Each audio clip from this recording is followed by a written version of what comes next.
진중권의 정치다방. 안녕하십니까, 진중권입니다. 지난 시간에 이어서 오늘도 대한민국에 알려진 이빨꾼이라고 해야 되나요? 말꾼이라고 해야 되나요? 이번엔 세 분을 모셨습니다. 유시민 당원. 예, 안녕하세요. 유시민입니다. 예, 그리고 노회찬 선대위원장님. 네, 노회찬입니다. 예, 그리고 한원구 비당원으로 소개해달라고요. 예, 맞습니다. 아직 당원이 아닙니다. 한원구입니다. 예, 뭐 당원이고, 당원이면 어떻고 비당원이면 어떻습니까? 그냥 당원이면 됐죠. 일종의 당원입니다, 비당원도. 이게 사실 옛날에 그 귀순용사, 그 김영 씨라고 그 귀순용사가 있었는데, 이분이 이제 북한에서 있었던 농담을 얘기를 해주는 거예요. 그래서 아들이 엄마한테 편지를 썼답니다. 그래서 아직 제가 비당원이지만, 그랬더니 엄마가 놀래가지고 딱 보고, 네가 드디어 당원이 됐단 말이냐? 아니요, 비당원이라니까요. 당원이면 어떻고 비당원이면 어떠냐? 당원이면 됐지. 그 얘기입니다. 예, 지난번에 그 방송 나가고요. 반응이 아주 뜨거웠습니다. 지금 스트리밍을 제외한 순수 다운로드 숫자만 58만 건이고요. 구독자가 12,000명에다가 전체 팟캐스트 1, 2위를 다투고 있습니다. 뭐 그 밖에도 뭐 몇 가지 이제 반응들이 올라왔는데요. 파일 용량이 너무 커가지고 다운로드 받는데 오래 걸린다라는 불평도 있고요. 또 심상정 의원도 불러달라는 이런 요청도 있었습니다. 그리고 내가 좋아하는 사람 모두 정의당에 있었군. 이런 아주 바람직한 반응을 좀 보여주셨고. 너무 속보인다.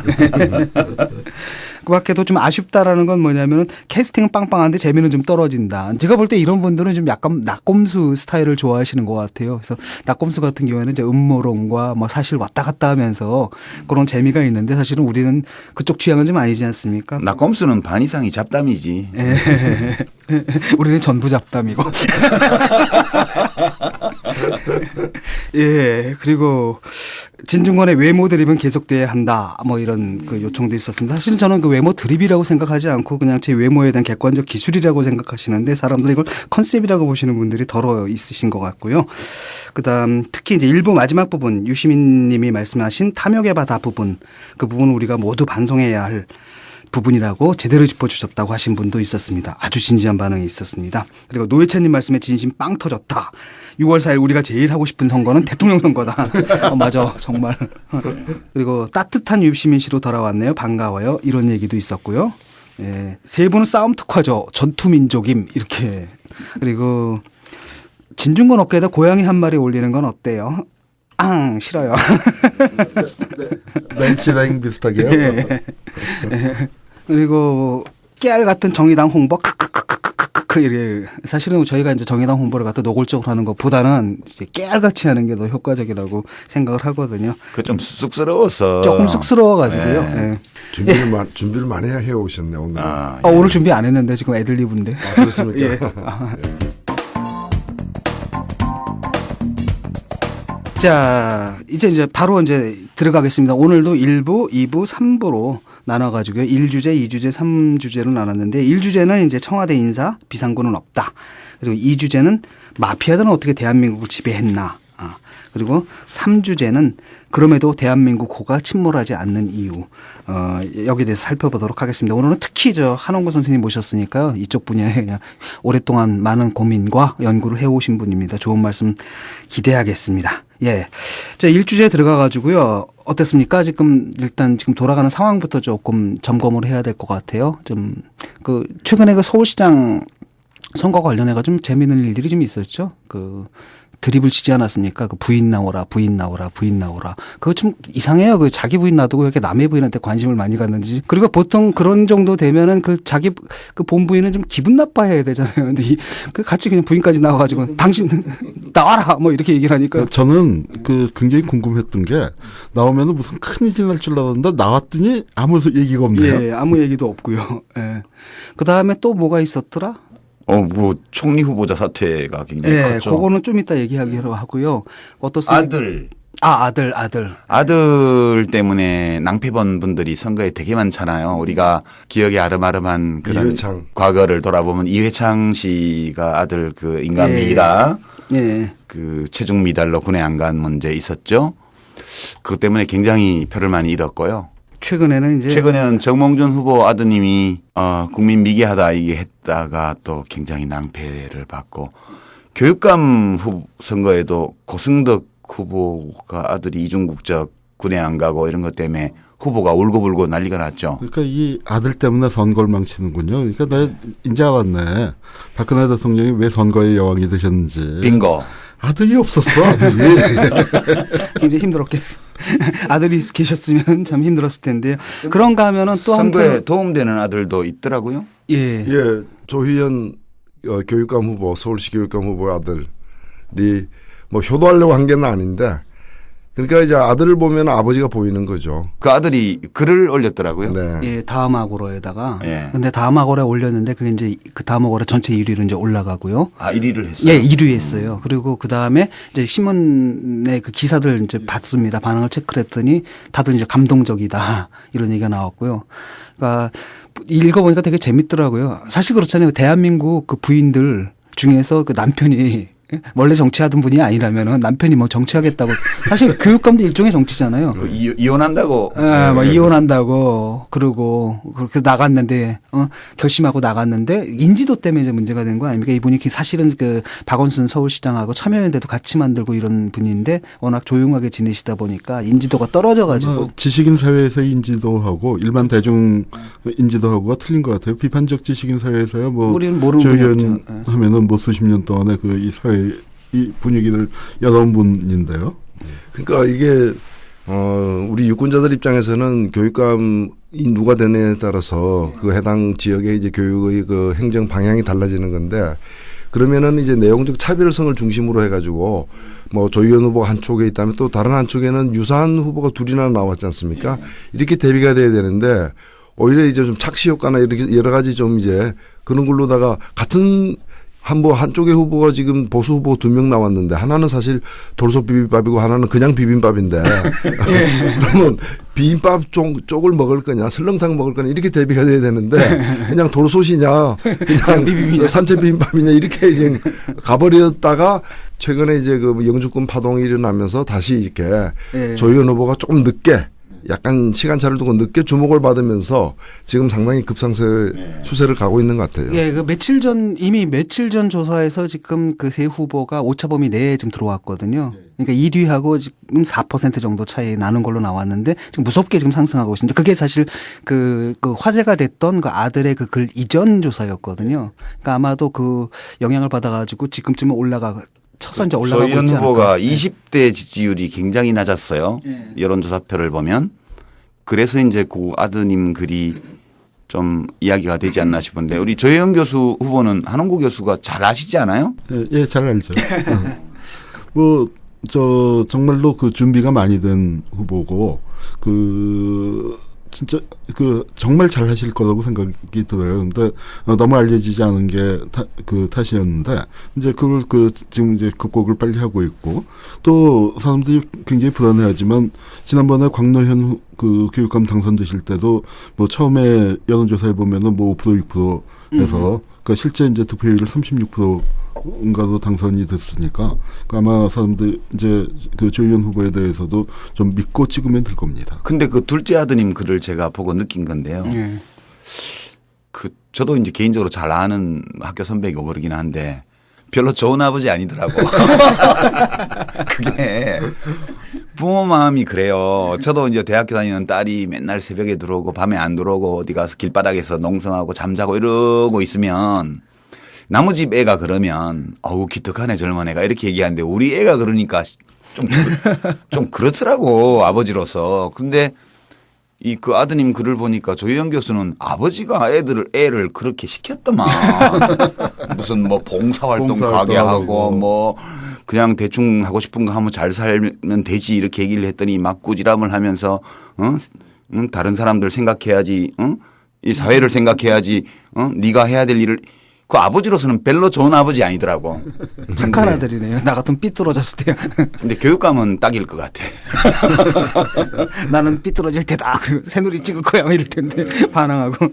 아드님 이번에 착하신 것 같아요. 예, 선거 지원 때문에 제가 이제 지방도 이렇게 좀 가보고 하면은 4년 전 선거 때와 확연히 다른 게 딱 한 가지 이제 느껴지는 게요. 그 당시에는 이제 가면은 다들 물어보는 게 광주를 가나 대구를 가나 물어보는 게 서울시장 선거를 물어봐요. 왜? 해당 지역 선거는 광역 단체장 선거가 딱 정해졌기 때문에 뻔해서 결과가 뻔하기 때문에 자기들 관심도 없는 거예요. 다들 서울 얘기를 물어보는데 이번에 가니까 서울 얘기를 안 물어봐요. 왜? 서울이 딱 정해졌거든. 그 대신에 광주나 대구나 부산은 경기, 어떻게 될지 네. 이제 굉장히 흥미진진한 게임이 되어가고 있는 거죠. 그러다 보니까 제가 볼 땐 사고는 서울에서 제일 많이 치는 것 같아요. 예. 여기는 이미 기울어지니까 그 절망감에서 나오는 여러 가지 어떤 비정상적인 행동들. 며칠 전에 그 정몽준 후보 플래카드가 바뀌었더라고요. 그러니까 이제 이것저것 다 안 되니까 이제는 경제를 가지고 한번 해보자 해가지고. 너무 늦었죠. 경제는 정몽준이야. 저는 사실 이렇게 유권자들에게 반말해도 되는지도 좀 의문이지만 그렇잖아요. 뭐 다들 그 경호처로 쓰고 있는데 경제는 정몽준이야. 아니 저는 그걸 봤는데 저도 그 플래카드를 보고 정말 그 요즘 하는 말로 헐 하는 소리가 생각이 들었는데 그걸 딱 바꿔놓으면은 그거잖아요. 경제는 상속이야. 예. 그러니까 그 사람이 한 경제활동이란 거는 상속받은 상속 거하고 경제죠. 증여받은 것밖에 없는데. 그거는 자기가 활동한 게 아니야 아버지가 활동한 거지. 그러니까. 그래서 제가 트위터에다 올렸습니다. 이제 상속 경제는 보편성이 없습니다. 이렇게 올렸는데. 아니 뭐 축구는 정몽준이야 이러면 우리가 좀 이해할 수도 있는데. 근데 최근에 말이죠. 축구도 정몽준 아니에요. 뭐 축구협회는 정몽준이야. 제가 축구 같이 해봤는데 해봐서 아는데 별로예요? 예, 그 드리블 친선 경기 하면 네. 정몽준 의원이 골을 한 골 넣어야 봉투가 두둑해지기 때문에 그 수비수들이 피해주는구나. 아니 반경 50cm 안에 안 들어오면서 멀리서 보면 수비수를 돌파하는 듯한 모양이 나오게끔.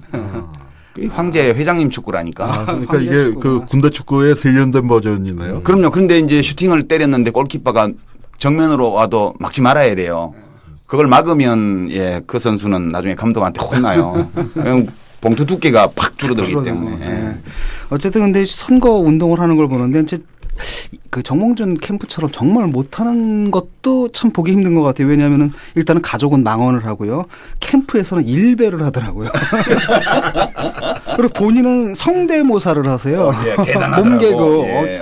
잘하던데 나 예. 보고 막 웃었습니다. 그 재능이 있어서 축구보단 차라리 예능 쪽이 낫지 않나 이런 생각도 했었고. 여기 한번 그 다방면으로 활동하시는 것 같은데 정치 다방에 한번 모셔야 될 그러게 말입니다.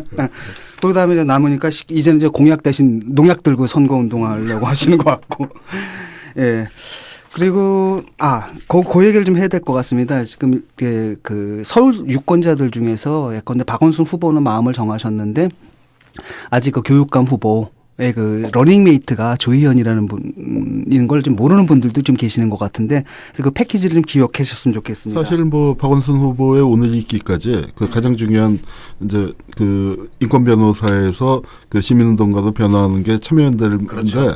참여연대를 조희연하고 같이 만들었지 않습니까? 예, 처음에 창립 멤버죠. 예, 창립 멤버 정도가 아니라 파트너였죠. 파트너로서 참여연대를 그 오늘의 참여연대를 만들어낸 그 두 주역이 박원순 조희연이었기 때문에 아마 이제 두 분이 서울시장과 교육감을 든다면은 아주 그 훌륭한 콤비가 될 겁니다. 그렇습니다. 그 사이에 사실 뭐 무상급식 문제라든지 이런 거 가지고도 박원순 시장하고 그 교육감이 좀 그렇잖아요. 그분하고 이제 트러블도 좀 있었는데 이런 것 없이 말끔하게 가기 위해서는 그 박원순 시장과 그 조희연 서울시 교육감 잘 기억해 두셔야 할 것 같습니다. 원래 가족 구성원들끼리 화목해야 가정 경제도 잘 되고 살림도 잘 되는 거지. 그 서로 다투고 이러면 살림 잘 안 돼요.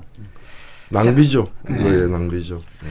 자, 이제 본격적으로 들어가가지고요. 최근에 이제 큰 사건이 있었습니다. 안대희 씨가 사퇴를 했거든요. 이 안대희 씨 사퇴를 어떻게 보십니까? 예, 지금 저는 박근혜 대통령이 처음 취임하고 정부를 구성할 때 사실은 총리로 이제 그 안대희 전 대법관이 많이 추천이 되었는데도 불구하고 이분을 안 택했어요. 왜냐하면 이분 택한다는 거는 뭔가면은 약간 뭔가를 좀 이 비용을 지불해야 되는 분이거든요. 좀 약간 껄끄러운 관계가 될 수도 있는 것이고 그래서 한편으로는 좀 이분이 좀 강골 검사 출신이고 했기 때문에 이게 그 대통령 혼자서 뭐 쉽게 그냥 내각을 갖다 허수아비처럼 만들어 가지고 끌고 가기는 만만치 않은 대상이에요. 그래서 다른 분을 좀 쉬운 분들을 택했다가 이제 위기 국면이 되니까 비용을 좀 지불하고서라도 이 정권을 갖다 수호해야 되겠다 생각해서 이제 안대희 전 대법관을 지명했다고 저는 봅니다. 근데 이제 자기들 뭐 인사 검증 이런 게 이제 부실하다 보니까 이제 대형 사고가 터진 거죠. 그러니까 지금 현재 청와대는 가히 멘붕 상태가 아닐까. 어찌해야 좋을지 모르는 어디서부터 잘못됐더라가 별로 짚어지지 않는 지금 상황일 것이다 이렇게 보여지고요. 또 하나 저는 잘 안 짚어지고 있는 걸 하나 말씀을 드리고 싶은데 뭔가 하면은 이 검사로서도 사실은 돈 안 받는 검사로 좀 유명했던 분입니다. 그리고 대법관 시절에도 보면은 뭐 그 이후의 어떤 공직 진출을 염두에 두고서 좀 처신을 했던 것이 있고요. 그런 분이 그리고 정관예우를 하려고 노력했다기보다는 받으려고 노력했다기보다는 안 받으려고 노력했을 걸로 사실 보여집니다. 그런 분이 일당 1,000만 원. 그런 분이 5개월에 16억 했다는 거는 저는 사법부 위기이기도 하다고 봅니다. 저는. 그러니까 나름대로 좀 깨끗하게 이렇게 처신했던 대법관 출신이 국무총리도 취임하지 못할 정도로 문제가 있다면은 돈을 좀 이렇게 모으려고 했던 분들은 어떻게 했겠습니까? 사실 그러니까 우리나라 사법부 전체가 지금 도마 위에 올라져 있다. 대법원장이 선출직이었다면은 하야라는 얘기를 아마 들었을 수도 있는 그런 상황이라고 저는 사법부 지금 그 심각하게 이 문제를 바라봐야 된다고 봅니다.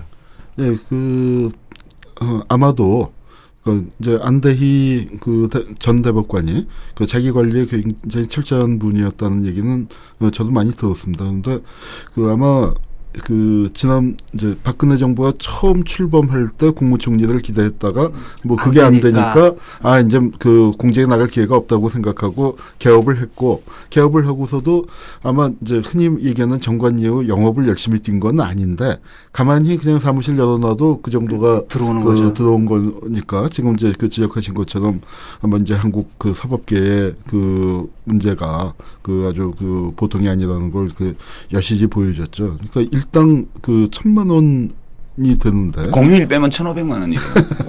주 5일제로 하면 더 높아요. 주 5일제로 하면. 근데 이제 그렇게 되면은 그게 이른바 88만 원 세대의 연봉 아닙니까? 88만 원 세대의 연봉이 되니까. 그런데 그거를 이제 검증을 한 사람들은 다 대형 로펌에서 그거보다 훨씬 많이 받는 사람들을 봐오니까 그게 아무것도 아닌 걸로 보이는 거죠. 그러니까 국민들하고 너무 눈높이가 달랐던 거고요. 또 하나는 이제 이 김기춘 안대희가 구도 자체가 잘못됐던 게, 김기춘이 없을 때 안대희를 놓으면은 그게 안대희라는 사람이 가진 강점이 드러날 수 있지만, 이게 김기춘 밑에 안대희가 되면은요, 이건 뭐 전혀 아닌 게 되는 게, 전에 안대희가 김기춘과 자기를 비교해서 뭐라고 얘기했냐면 자기는 발바닥이다. 김기춘에 비교하면 발바닥이다. 이런 걸 조선일보 기자하고 인터뷰를 한 적이 있습니다. 그러니까 그런 구도 자체가 굉장히 잘못된 거였죠. 네, 그래서 제가 트위터에 올렸잖아요. 곰발바닥, 발바닥, 소발바닥, 개발바닥. 안대희 씨가 지금 그 얘기가 맞는데요. 한홍구 교수가 지금 지난번 첫 조각 때 총리가 안 되면서 좀 안대희 씨가 너무 실망이 컸던 게 아닌가 그런 짐작을 좀 해요. 그러던 이제 또 이 박근혜 대통령 사이에 뭔 일이 있었나? 선대위 때 이제. 네, 선대위 때 약간 뭐 레이저가 왔다 갔다 했다는 소문도 있고 한데, 그러면서 이제 이 박근혜 대통령 눈밖에 났구나. 나는 이제 뭐 공직 이런 거는 이제 안 되는 것 같다. 그리고 평생 이제 공무원 봉급 받으면서 그렇게 살아왔으니까 사모님한테 미안하기도 할 거고. 그 얘기를 하잖아요, 또. 예, 미안하기도 할 거고 하니까 나도 이제 남자로서 이제 세속적인 기준에서 좋은 가장이 좀 되고 싶다, 이런 소박한 그런 생각을 했을 수 있다고 봐요. 그런데 그러다 보니까 그냥 크게 나서서 영업하지 않아도 또 정치적으로도 이게 배경이 있는 걸로 보이고 선대위도 참여했기 때문에 막 몰렸지 않겠어요? 그 의뢰가. 이제 그 의뢰인이 누구였는지는 아직 안 밝혀져 있지만 뻔하잖아요. 국가의 규제와 관리 감독 위법을 이렇게 바로잡는 국가의 기능을 수행하는 기관에 잘 통할 수 있는 사람이기 때문에 그렇게 온 거거든요. 그래서 저는 뭐 인간적으로 이해가 됩니다. 뭐 안대희 씨 총리로서는 부적합하지만 좋은 가장, 좋은 남편, 좋은 아버지가 되려고 노력했다. 이거는 뭐 돈하고 명예를 다 같이 가지려고 하는 게 문제인데. 스텝이 꼬인 거죠. 그렇게 결정을 했으면 그냥 돈 버는 길로 갔어야지. 아까 말씀하신 것처럼 정말 우리가 법을 만드는 게 대법관, 그다음에 검찰 고검장 이상 이런 사람들은 뭐 정년을 늘려주든지 뭘 하든지 간에 퇴임 후에 그러니까 공직 업무 정도나 하고 그렇게 사건 수임 못하게는 법으로서 그렇게 만들어서 이미 검사 판사 초임이나 뭐 중견 시절부터 자기의 진로를 정하도록 하는 게 맞을 것 같아요. 맞습니다. 네. 그게 과거에 그 저 이용훈 대법원장 있었지 않습니까? 제가 그 청문회에 이제 들어갔었는데 그때 제가 이제 법조 쪽에다가 알아봤어요. 이분이 어떤 분인가 하니까 다른 건 몰라도 돈 문제는 나올 게 없을 거다. 굉장히 깨끗한 분이라고 하시더라고요. 그래서 더 알아보니까 실제로 이분이 대법원장의 뜻이 있어서 대법관을 퇴임한 후에도 이제 청문회 설 걸 대비해 가지고 오랫동안 사건도 이렇게 아주 선별해 가지고 괜찮은 사건만 맡고 그리고 대단히 드물게 모든 수입을 신고했답니다. 이런 예는 거의 없는데 신고하고 이렇게 해서 자기 관리를 잘했는데 청문회에 내놓은 자료를 보니까 5년 동안 즉 60개월 동안 60억 벌은 거예요. 그러니까 한 달에 1억 버는 게 이렇게 세무신고 정확하게 하고 깨끗하게 한 분들이 한 달에 1억인 거예요. 그래서 그걸 보면은 존재 자체가 전직 대법관이나 전직 무슨 검찰 고위 간부들은 존재 자체가 정관예우예요. 존재 자체가 뭐 본인이 안 한다고 해서 일부러 안 해도 그렇게 또 팔려 나가기 때문에 그래서 방금 우리 한홍구 교수님 말씀대로 일본 같은 경우에는 이 법원장급 이상의 그 고위 법관들은 법이 아니고 관행으로 변호사 개업을 안 해요. 그 대신 공정 업무를 전담하게 만들어서 먹고 살 수 있게 해주는 거죠. 예, 그것과 관련해 가지고 김영란 대법관의 처신 어떻게 보십니까?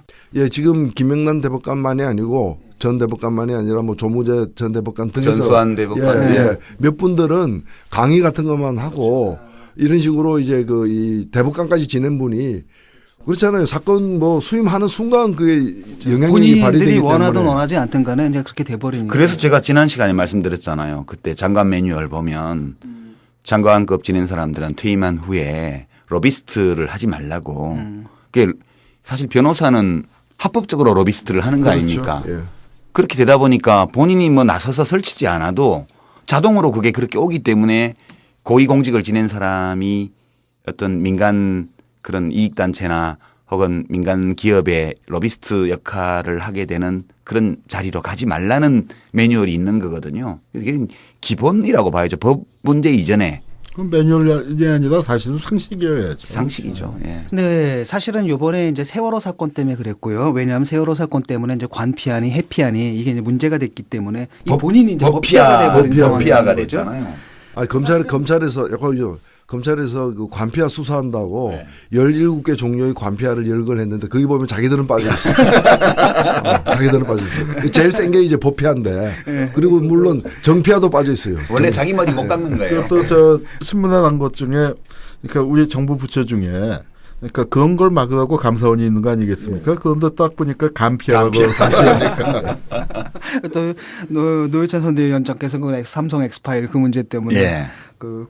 저도 그때 겪으셨던 것 같은데 이른바 건피아들이죠. 근데 어쨌든 이분이 그래도 업적을 남기셨어요. 왜냐하면은 관피안이 해피안이 뭐 이런 마피아들 척결하셨는데 지금 셀프 척결을 하시고 임명도 되시기 전에 이제 나가신 것 같은데요. 근데 재밌는 건 뭐냐면 이게 이분이 떨어져 나가는데 박근혜 정부에서 웬만큼 계속 밀어대잖아요. 그런데 조중동이 틀어버렸단 말이죠. 이걸 어떻게 봐야 되는 건지. 중앙일보나 뭐 동아일보 이런 데서 막 까고 나오더라고요. 나름대로 이 사람들 판단은 뭐냐면 이걸 그냥 그대로 깔고 가다는 선거 전국에서 이제 불리하다. 네. 그런 판단이었던 것 같죠. 그런 판단은 분명히 있었겠죠. 그리고 김기춘, 남재준 그 라인에 대해서도 조중동에서 곱게 안 봅니다. 왜냐하면은 그것이 당장에는 정권 안보에 도움이 될지 몰라도 더 깊은 어떤 그 정권의 뿌리를 갖다가 흔드는 악재가 될 수 있다라는 판단을 그쪽에서도 위기감을 갖고 하는 거죠. 어우, 훌륭한 조중동이네. 아니죠. 그건 언피아들의 본능적인 위기감. 이 정치적 본능 같은. 쟤네들을 그냥 믿고 키 잡게 했다가는 이거 지금 한국의 대한민국의 지배 체제가 그냥 다 함께 무너지겠다. 언론 마피아도 전체 그럼요. 마피아 조직의 일부다. 마피아 조직의 일부가 아니라 그 마피아 조직의 어떤 꼭대기에 지탱목이죠. 예, 지금 좀 문제는 뭐냐면 인선입니다. 지금 총리도 사실상 뭐 남아 있긴 하지만 식물 총리인데다가 지금 안보실장이죠. 공석이고 국정원장도 지금 공석이고. 그거 말고 그 밑으로도 공석이 수백 개가 있어요. 수백 개가 있는데 지금 문제는 뭐냐면 안대희 씨가 제가 볼 때는 그쪽에서 낼 수 있는 청렴의 최대치거든요. 사실은 그쪽에서도 굉장히 이례적인. 안쓰러워 정말. 이런데 이제 어떻게 조각을 하느냐 이런 문제가 있을 것 같습니다. 그 걱정이에요. 예. 대책이 없어요. 그니까요. 저 일각에서 이제는 뭐 거국내각 얘기도 나오는데 혹시 뭐 여기 계신 두 분 뭐 그 거국내각에 그 거론되는 거 아니에요? 그러니까 뭐 그렇게 농반 진반 그렇게 얘기하는 사람들도 있는데 이런 상황을 돌파하려면은 노회찬이나 유시민 그런 분들이 다 맡아줘야 하지 않냐. 그거 관련해 가지고 김부성 씨가 자기 총리 안 하겠다고 나섰잖아요. 예. 자 의사 타진이 왔습니다. 어떻게 된 겁니까? 그 김무성 의원이요. 그 유세장에서 뭐 자기 간접적으로 총리 제의 받았는데 자기는 당대표 하겠다 총리 안 하고 이렇게 얘기했어요. 근데 김무성 의원은 청문회 오면 통과를 할 수가 없어요. 그분이. 그러니까 그 얘기는 광도 안 들고 광을 파는 거야 지금. 그러니까 원래는 무광 신청을 해야 돼. 난 자격이 없습니다 총리. 이렇게 얘기를 해야 되는데 나는 총리 시켜줘도 안 하겠다 이렇게 한 거기 때문에 광도 안 들고 광을 파는 게 이게. 그게 능력이죠. 그게. 아니 근데 제가 볼 때는 그 신문에 난 걸 보니까 뭐 청와대에서 총리를 맡겠느냐라고 의사 타진한 게 아니더라고요. 예, 간접적으로. 근데 본인이 이제 그 의사가 뜻을 물은 의사 타진이 아니라 가짜라는 뜻의 의사 있죠. 예. 사입이라는 뜻의 의사 타진인 거예요. 그게. 의사 사입이 타진이었다. 그런 의사 타진은 저도 받았어요. 저 중국 청와대 유학생이 전학 온 건 아닐까요? 그 제 트위터에 그런 이제 국가적인 이런 위기 상황이란 걱정을 하면서 당신이라도 가서 해야 되는 거 아니냐 이런 간접적인 의사 타진들이 올라오더라고. 근데 우리는 이제 직접 의사 타진을 받아서 손에 광을 들었을 때 파는 거지. 어쨌든 뭐 없는 광도 파는데 저도 팔죠. 저 총리 안 할 겁니다. 저도 저도 청와대 안 할 겁니다. 저도 뭐 거절하고 청와대에서 이렇게 제안하지 마십시오. 안 할 겁니다. 근데 저는 뭐 그 조건부로 하겠습니다. 하야하면 하겠습니다. 그 대통령 권한 대행 아니요. 진짜. 와, 권력 의지가. 무서운 분이. 역시 정치인들. 저는 뭐 국무총리 임명해주고 대통령이 하야해도 안 할 겁니다. 그러니까 그게 저 노무현 대통령 때도 그러니까 그 총리의 고건 씨가 아니고 그 김근태나 이해찬이나 있었으면 탄핵을 안 시켰을 거라는 예, 지금 뭐 정부와 국회에서 본 관피아들의 세상 지금 어떻습니까? 실제로는 뭐 옛날부터 존재했던 거지 않습니까? 뿌리 깊죠. 예, 뿌리 깊은 거고. 근데 이제 사실은 그동안은 잘 모르고 지냈다가 그 사건 터질 때마다 그냥 좀 분노하고 넘어갔는데 나왔었죠. 이번엔 좀 컸단 말이죠. 이런 것들이 그냥 너무 끔찍한 참사로 나타나니까 그때서 이제서야 우리가 이제 그 상황의 그 심각성을 알게 된 것 같아요. 그게 이 마피아가요. 이게 단순한 문제가 아니에요. 그 삼성 엑스파일 사건은 이제 삼성이라는 거대 재벌 기업이 이 정부 각 부처나 권력기관에 있는 고위 공무원들을 돈으로 관리한 사건 아닙니까? 그죠? 그 중에서 이제 건피아들 명단을 공개를 하셨다가 이제 국회의원직도 뺏기고 하셨는데 그냥 경험으로 이렇게 말씀을 드리면 장관이요. 간부회의나 이 정책 전략 회의를 할 때 말을 함부로 하면 안 돼요. 왜냐하면 2시간이 지나면 장관 발언이 그대로 다 이익 집단에게 다 들어갑니다. 그러니까 이제 보건복지부 같으면 장관 발언이 제약회사, 병원협회 뭐 등등의 그 모든 부처는 다 산업이 있기 때문에 그리고 그 산업들은 각종 또 안전규제나 이런 것들이 다 있기 때문에 규제 권한을 정부가 쥐고 있는 거거든요. 그리고 정책 변화에 따라서 이해관계가 왔다 갔다 합니다. 예를 들어서 뭐 고지혈증 약 처방의 그 기준을 좀만 완화시켜줘도 파이저나 이런 외국 다국적 제약사들의 약 판매량이 막 1년에 수백억씩 늘어나게 돼 있어요. 그러니까 이해관계가 엄청 크게 걸려 있기 때문에 그렇게 업계의 이익에 영향을 미칠 수 있는 발언을 하면 진짜 2시간 안에 다 전해져요. 그러니까 어디까지 들어와 있냐 하면 결국 이게 정부 부처에서 그런 규제 감독 관련된 일을 하다가 퇴직한 사람들이 협회라는 이름의 이익단체든 아니면 민간 기업의 고문이든 아니면 그 민간 기업을 의뢰인으로 하고 있는 로펌의 고문이든 그럼 억대 연봉 받고 뭐 기사 딸린 자동차 나오고 왜 나오겠어요? 그러니까 정부 부처에서 장관의 전략회의 발언 내용까지도 다 사실상 도감청은 아니지만 그 고위 공직을 지낸 사람들이 가지고 있는 현업에 종사하고 있는 공무원들의 인적 네트워크를 통해서 다 나가는 거거든요. 그러니까 그 네트워크는 또한 나중에 로비를 해 들어오는 루트로 작용이 돼요. 똑같이 정보가 흘러 들어가는 라인을 타고 다시 로비가 들어오는 거거든요. 그래서 이제 가끔씩 그걸 그 어떤 그 라인인가를 파악하기 위해서 잘못된 정보를 일부러 흘려서 그 보기도 하는 이제 그런 경우도 있죠. 일부러 이용하기도 해요. 이용하기도. 그러니까 이제 어떤 민간 기업들이나 혹은 이익 단체에 뭔가를 이야기하고 싶을 때 장관이 굳이 그 사람들을 직접 만나지 않아도 툭 흘리는. 예, 그 회의하면서 그거에 대한 자기의 생각이나 이런 걸 툭 던지는 거예요. 그러면 바로 그게 전해집니다. 그래서 참 비극적인 거죠. 어느 나라나 사실은 그 로비라는 건 있기 마련이고 제도화가 이제 나라마다 다르지만은 또 그 로비의 주된 대상이 이제 그 행정 권력을 갖고 있는 쪽에 주로 집중되기도 합니다만은 우리 현재 현실에 관폐의 폐해가 굉장히 심하지 않습니까? 저는 조금 거시적으로 보면 이것은 정부 수립 이후에 지난 60, 70년 동안 누적되어 온 그렇죠. 예, 형성되어서 누적되면서 굳어진 거고 특히나 이것이 그 개발 독재라는 이름으로 우리 그러니까 박근혜 대통령하고 시각이 비슷하시네요. 그 한마디로 적폐. 예, 적폐인데. 적폐죠. 적폐인데 그 본인이 그 말 할 자격은 사실 없는 거죠. 적폐의 그 집안이 1등 공신인데 그래서 이것이 그 제가 볼 때는 그 관료와 자본이 그 천민 자본과 관료가 결탁되면서 만들어낸 그 개발 독재의 그 폐해인 것이고 그렇기 때문에 우리가 이제 뭐 김대중 정부라거나 참여정부의 집권이 있었습니다만 저는 그걸 보면서 이게 한 5년 10년 집권에서는 해결할 수 없는 문제. 한 20, 30년 집권해가지고 완전히 드러내지 않으면 안 되는 일. 그렇게 그 쌓여 부분에 있다는 대해서는 거죠. 역시 이제 뭐 한홍구 선생님께서 좀 하실 말씀이 많으실 겁니다. 저는 그 점에서 그게 바로 노무현 대통령의 비극이었다고 생각해요. 노무현 대통령이 그 과거사 청산을 하시려고도 그랬고 뭐 여러 가지 이제 그 훌륭한 업적과 좋은 자세를 보이셨습니다만 당신 같은 분이 대통령 된 걸의 의미를 너무 과대평가하신 것 같아요. 그러니까 맨 밑바닥에서 올라와서 이제 그렇게 된 게 한국 사회가 정말로 많이 변했구나. 네, 그렇게 생각을 하고서 너무 그거 자체가 낙관적으로 평가하시고. 그러니까 그거 자체가. 과거 청산은요. 제가 진짜 대한민국에서 과거 청산 뭐 열심히 했던 제일 사람인데 전문가시니까. 진짜로 과거 청산은 과거랑 싸우면은 안 돼요. 그 현실하고 싸워야죠. 현실하고.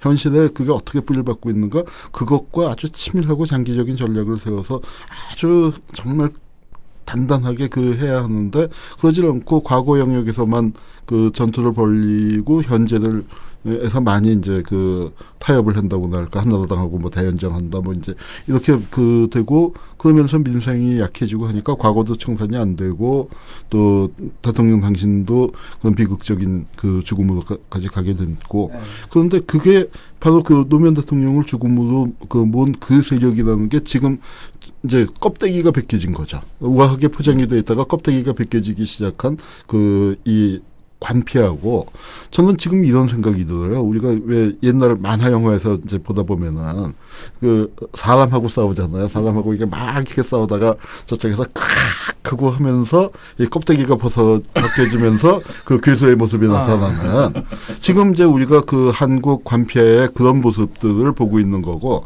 이게 싸움이 뭐냐면은 이제 2단계로 들어가는 거죠. 2단계로. 그 지금 아마 6.4 지방선거가 그런 싸움의 아마 첫 번째가 아닌가 싶습니다. 예, 근데 말씀을 듣고 보니까 굉장히 중요한 포인트가 있는 것 같아요. 사실은 우리가 뭐 친일파 척결이니 아니면 독재 청산이니 뭐 이런 얘기를 했는데 그게 사실 현실의 문제라면 이게 정치학의 문제잖아요. 근데 그걸 갖다 우리가 역사학의 문제로 만들어버린. 그러니까 사실은 물론 그 과제도 중요하지만 정말 중요한 과제를 좀 놓쳤다는 생각이 좀 듭니다. 근데 그 지금 한홍구 교수 말씀 중에 이제 중요한 대목이 이게 70년 적폐란 말이에요. 근데 그게 우리나라만 있는 게 아니고 어느 나라에나 있어요. 정도 문제겠죠. 정도 문제인데 이제 참여정부나 노무현 대통령의 판단착오 그 말씀을 하셨는데 그게 일정 부분은 판단착오고 일정 부분은 좀 불가피한 측면 역량의 문제. 예, 역량의 문제예요. 그러니까 이제 그거 어디서 알 수 있냐 하면 참여정부 때 국무위원을 한 사람들이 정권이 끝나고 나서 뭘 하고 있는지를 한번 보세요. 국민들이 그걸 잘 보셔야 되는데 저는 이제 백수죠. 여기 한 명 있고. 예, 그다음에 이제 뭐 이치범 환경부 장관이라든가 그다음에 문화부 장관 했던 그 연극 배우 김명건 씨라든가 혹은 이창동 감독이라든가 이게 국무위원을 지낸 사람 중에 원래 자기가 하던 일로 돌아간 사람들이 있어요. 그다음에는 그 국무위원뿐만 아니라 고위공직을 한 다음에 이명박 정권, 박근혜 정권에 기용된 사람이 있습니다. 세 번째 부류는 눈에 잘 안 보이는데요. 그게 로비스트가 된 사람들이 있죠. 그러니까 이제 로펌의 고문으로 간 사람도 많고요. 그게 대부분 관료 출신들입니다. 그다음에 드물게는 그 통상교섭본부장을 했던 사람이 정권 끝나고 나서 삼성의 사장으로 채용이 됐잖아요. FTA를. 예, FTA 담당했던 사람들이. 그러니까 이게 결국은 노무현 대통령이 발탁해서 기용한 사람들은 끝나고 나서 그 기득권 관피하 속으로 안 들어가거나 혹은 못 들어가고 밖으로 나와서 자기 위치로 갔고요. 그다음에 거기 포함된 사람들은 이제 이른바 관피하로 일컬어지는 로비스트의 자리로 가거나 또는 다음 보수 정권에서 기용되는 방식으로 가게 되죠. 그 숫자를 제가 다 헤아려 보지는 않았는데 한 3분의 1씩 되는 것 같아요, 각각. 그러니까 즉 대통령이 된다고 해서 민주화되는 것이 아니라 그건 사실 대통령만 바뀌었을 뿐이고 관료사회까지 바꾸는 데는 상당한 시간이 필요한 겁니다, 사실. 뭐 한국 사회 그 20세기 우리가 보는 20세기라는 게 앞에 10년 나라 망하는 10년이고 36년 일제 통치받았고 그 후에 해방되고 나서 조금 더 해보려다가 그러니까 분단되고 전쟁 터지고 학살당하고 그리고 이제 군사 독재 쫙 와서 민주화라는 게 98, 99, 2000년 딱 세 해 그냥 물 밖에 나서 잠시 그 맑은 공기 마셨던 거거든요. 그리고 집권 해봤자 다 해봤자 10년이 졌다. 그러니까 그거를 이 한국 사회에 쌓여 있는 이 체질을 바꿔내는 작업은 정말로 그러니까 민주정권이 그 정권 유지를 해야 할 책임 그리고 이 긴 개혁을 해야 할 그 책임이 필요한 겁니다. 예. 그걸 한 사람의 인생으로 가장 잘 보여주는 사례가 김기춘 비서실장. 왔다죠. 예. 그 얘기는 우리가 모범이라고 볼 수 있네요. 제2주제에서 얘기하고요. 일단은 그 문제입니다. 지금 청와대에서 또 박근혜 대통령이 관폐를 척결했다고 좀 얘기를 하고 있거든요. 그 전망은 어떻게 보십니까? 그 될까요? 아니 그러니까 지금 한국에 그러니까 믿음, 소망, 사랑 중에 그 중에 제2의 사랑이듯이 역대 관피아에서 한국의 현실에서 보면은 관피아의 최고는 공안 마피아예요. 예, 공안 마피아, 법피아. 네, 법피아. 지금 이제 그게 옛날에는 그 군복을 입은 자들에서 이게 이제 법복을 입은 자도 검사복을 입은 자도 그 전환됐고 그 정점이 그리고 저 유신 헌법을 만든 데서부터 시작을 해서 지금까지 그리고 유신 시대 7년 동안에 4년 반을 중앙정보부 대공수사국장을 지낸 사람이 지금 그 국정을 좌지우지하고 있는 그 형편이니까. 기준대원군께서. 마치 그런 거 있지 않습니까? 전두환 당시에 그 쿠데타 일으켜서 정권을 갖다가 이렇게 잡아놓고 제일 먼저 한 일이 뭔가 하면은 삼천교육대 만들어가지고 조직 풍경배들 보내는 거. 근데 저는 이제 박근혜 정부가 관피아 척결하겠다 하는 것이 전두환 그 쿠데타 세력들이 동네 깡패들 일소해가지고 자기들 이렇게 집권하기 용이하게 만든다는 그하고 그 유사한 발상이라고 봐요. 예. 이준관의 정치다방 2부 시작하겠습니다. 우리가 1부 끝날 때 잠깐 쉬고 오겠다고 했는데 옆에 계신 그 유시민 당원께서 쉬지 말고 계속 하자 그래가지고 쉬지도 못하고 지금 2부 들어가고 있습니다. 너 일러 바치고 있어 그거를. 진짜 섭섭해가지고 담배 피워야 되는데 담배도 못 피고. 유신시대 구호가 중단 없는 전진. 중단 없는 전진. 우리도 중단 없는 전진을 해야 돼. 예. 그 일부에서 우리가 뭐로 끝났냐면 결국은 이제 그 관피아 문제가 가장 중요한 게 이제 검피아 문제. 그래서 이제 김기춘 기춘대원군 얘기까지 나왔습니다. 어쨌든 그 검사들의 권력과 관련해 가지고 가장 직접적인 체험을 하신 분이 여기 계신 이제 노회찬 선대위원장께서이 아닌가 합니다. 그때가 경험이라든지 이런 것 좀 말씀해 주십시오. 네, 뭐 가장 이 검피아 문제를 상징적으로 보여주는 사례는 양심 선언을 한 김영철 변호사 사건이라고 봅니다. 이 수사통 그러니까 재벌들 주로 이제 때려잡는 역할을 했던 검사를 사장급인 계열사 사장급인 법무실장으로 이렇게 영입을 해가지고 삼성그룹이 그다음부터 이 전직 검사를 통해 가지고 현직 검사들에 대한 이제 그 돈을 매개로 한 로비를 갖다가 일상적으로 하게 만들었다는 거죠. 전형적인 이제 법피하죠. 이때까지 김영철 변호사는. 그렇죠. 근데 본인이 이게 문제 있다라는 걸 갖다가 깨닫고 이걸 갖다가 폭로함으로써 이제 삼성그룹의 그런 이제 검찰과의 커넥션이 백일화에 드러났는데요. 사실 이 부분은 과거에도 보면 저도 이제 그런 걸 뭐 국정감사에서 한번 밝힌 적이 있습니다만은 수원지검에서 삼성전자를 이렇게 수사해서 기소까지 했던 사람이 그것이 재판이 진행 중인 상태에서 그 기소 검사가 삼성그룹으로 영입이 되는 거예요. 그러면 그런 검사들은 자기가 기소한 사건 이외에도 이미 내사 단계에 있는 많은 사건들을 갖고 있는 사람들입니다. 그리고 주로 이제 기업 관련된 거니까 경쟁사 기업의 여러 가지 뭐 문제까지도 다 이제 갖고 있는 건데 이런 사람을 통으로 가져가 버리는 거예요. 돈으로 사버리는 거죠. 그건 도덕의 문제가 아니라 범죄 행위 아닙니까? 그 범죄 행위죠. 그래서 사실은 이제 이 주요 공직에 있는 사람들이 그 공직을 그만둔 후에 이제 취업 제한을 갖다 많이 이렇게 법률적으로 하고 있지만 이번에 정관예우방지법이 아무 이제 소용이 없었던 것처럼 지금 이게 무방비 상태로 노출돼 있어요. 그래서 대한민국에서 가장 힘이 센 장외 권력 이 사실은 뭐 재벌 대기업이라면은 이 검표하는 따로 이 개별 검사들이 이렇게 자기가 퇴직 후에도 뭐 먹고 살기 위해서 이런 일 저런 일 하는데 그치는 것이 아니라 그런 이제 거대한 자본과 이렇게 연결이 되어 가지고 연결이 돼서 기득권 세력들을 보호하는 방패막이 이제 그 구실을 하고 있는 거죠. 네. 한 가지 궁금한 게 있는데 정말 개인적으로 그때 그 폭로하실 때 그 네. 국회에서 하거나 이러면은 그 뭐죠 그 면책특권. 면책특권 있지 않습니까? 근데 그걸 모르셨던 거예요? 아니면 일부러 그러셨던 거예요? 뭐 그걸 뭐 저 혼자 한 일은 아닌데 네. 그게 이제 보도자료가 먼저 나감으로써 생긴 일인데 보도자료가 그렇게 먼저 나가는 줄 제가 몰랐던 거죠. 그렇습니까? 이제 와서 말씀드리죠. 근데 저는 그것을 네. 뭐 제 이름으로 이루어진 일이기 때문에 그건 뭐 우리 실무를 도와줬던 분들 탓으로 돌릴 수는 없는 것이고 제가 온몸으로 책임을 져야 되는 그 거죠. 판결을 보면 뭐 홈페이지에 올린 거는 그 국회 활동의 연장으로 보는데 보도 자료를 오프라인에서 낸 거는 위법이다. 이렇게 된 거 아니에요, 그죠? 예, 맞습니다. 그 도대체 이게 무슨 근데 그 판결 그거는 자체도 좀 사법부 자체의 도덕성과 연결성을 우리가 비판할 수밖에 없는 노릇이죠. 거기까지 로비가 들어왔을 가능성이 많은 거죠, 솔직히. 저는 사실 그렇게 보고 그런데 있는데요. 문제는 그겁니다. 로비가 꼭 들어가서 움직였으면은 원인과 결과가 있는 건데 문제는 로비가 없어도 알아서 긴다. 아이, 알아서 기는 평소에 부분이- 다 해놓지. 네, 알아서 기는 부분이 참 무서운 거죠. 그러니까 특히나 이 나중에 뭐 역사에 남을 만한 명판결이었다 저는 이렇게 보는데 그 대법원에서 내린 판결에 그 이제 유죄로 이렇게 단정하는 이유가 뭔가면은 그 방금 지적하신 문제가 있고 그렇다 하더라도 이것이 공익을 위한 활동일 때는 이제 감형한다거나 여러 가지 이제 봐주는 게 있어요. 그리고 위법성이 조각. 예, 그걸 이제 위법성 조각이라 그러는데 근데 이것이 공익을 위한 활동이 아니었다는 거예요. 떡값검사 명단을 발표한 것은 국민들의 관심사도 아니었고 그리고 공공의 이익과 무관한 사생활이었다는 거예요. 그래서 사생활의 비밀을 갖다가 폭로한 사람이 돼버린 거예요. 그리고 남떡 먹는데 관심을 많이 가지고 그러니까 그게, 그 보도 자료를 떡 좀 먹을 수 썬데이 서울에 있지. 보내셨군요. 그러니까 공무원이 돈 먹는 게 사생활이야. 그러니까 진짜 명판결이네요. 예. 그래서 이건 역사에 남을 판결로서 뭐 나중에 세상이 좋아지면 또 재심하지 않겠습니까? 그렇죠. 근데 예.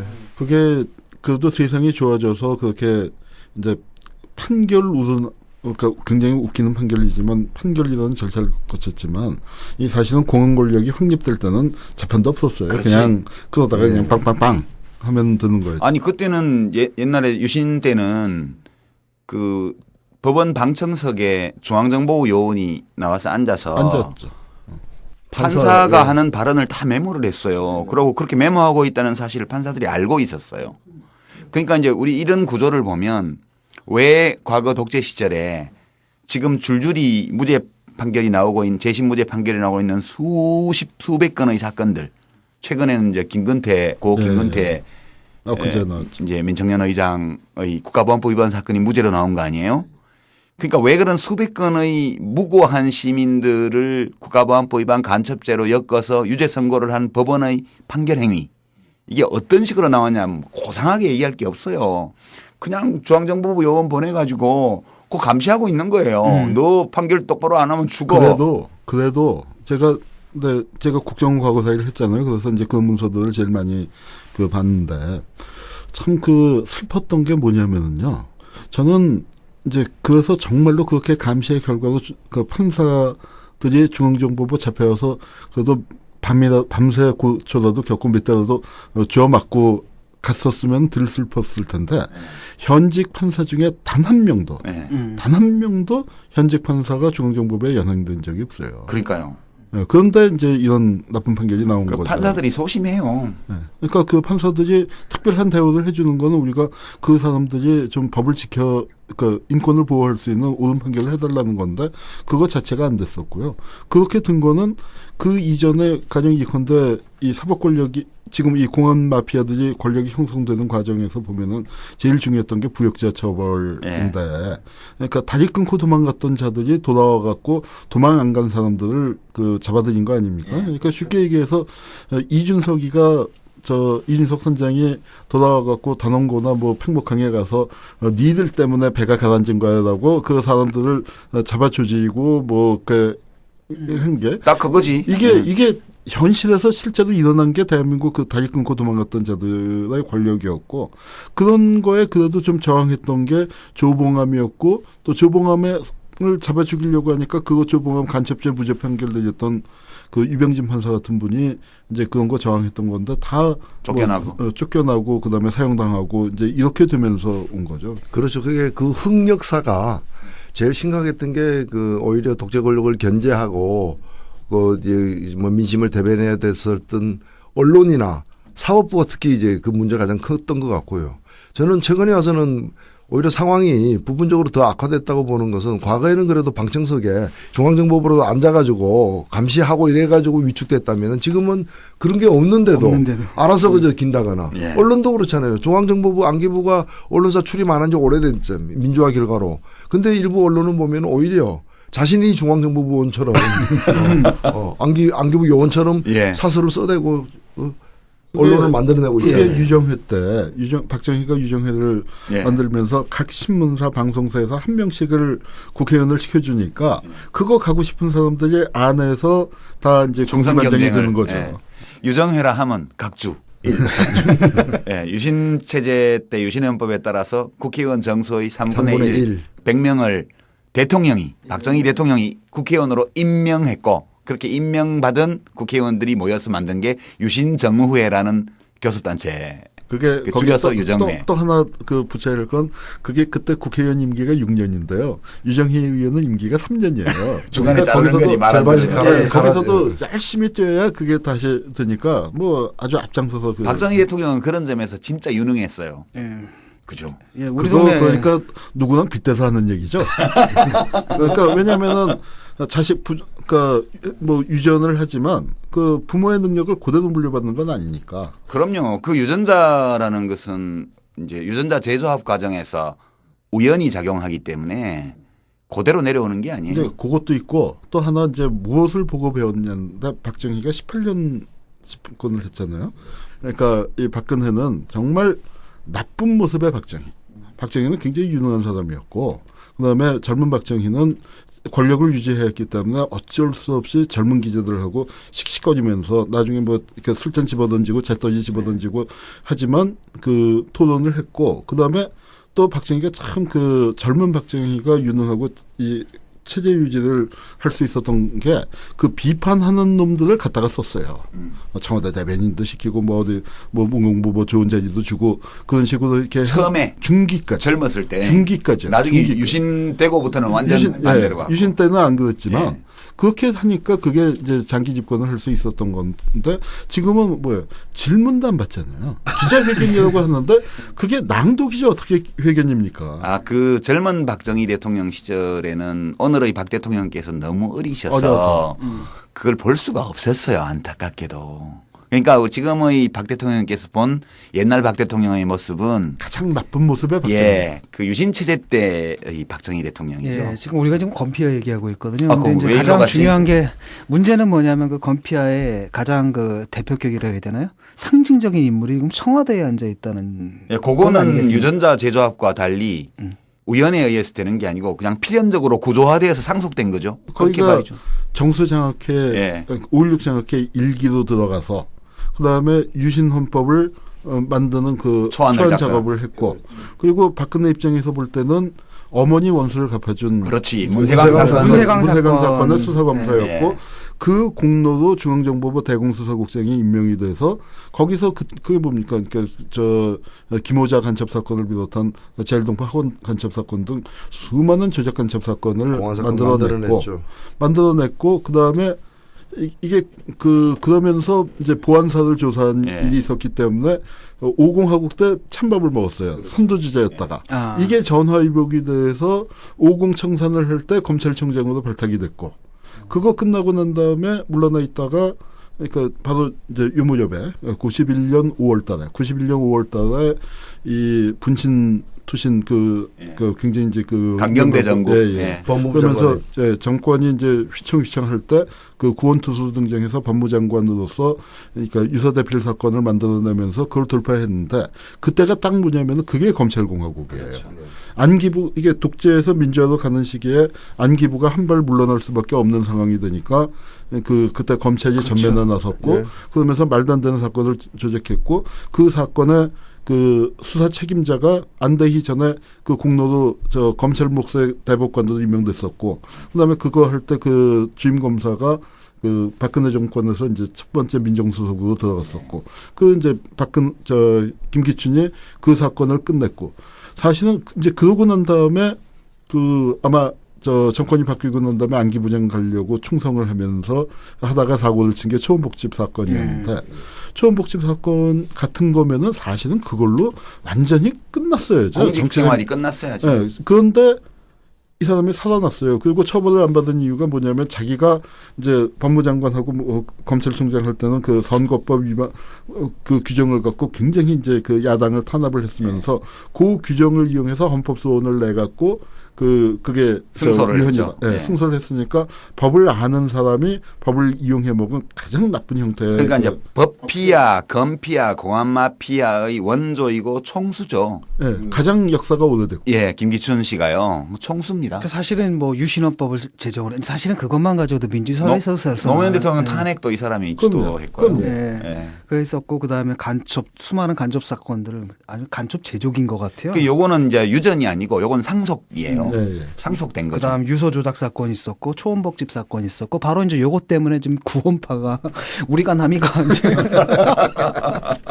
아 정말 그거는 그러니까 이 뭐 공안 이른바 통치를 할 때 할 수 있는 모든 것을 다 해본 거죠. 근데 이분이 이제 쉽게 말하면 그 정권의 위기 때마다 이걸 갖다 뭔가 사건을 만들어내가지고 조작해가지고 그걸 돌파를 해내는 데는 굉장히 능력이 있는 것 같거든요.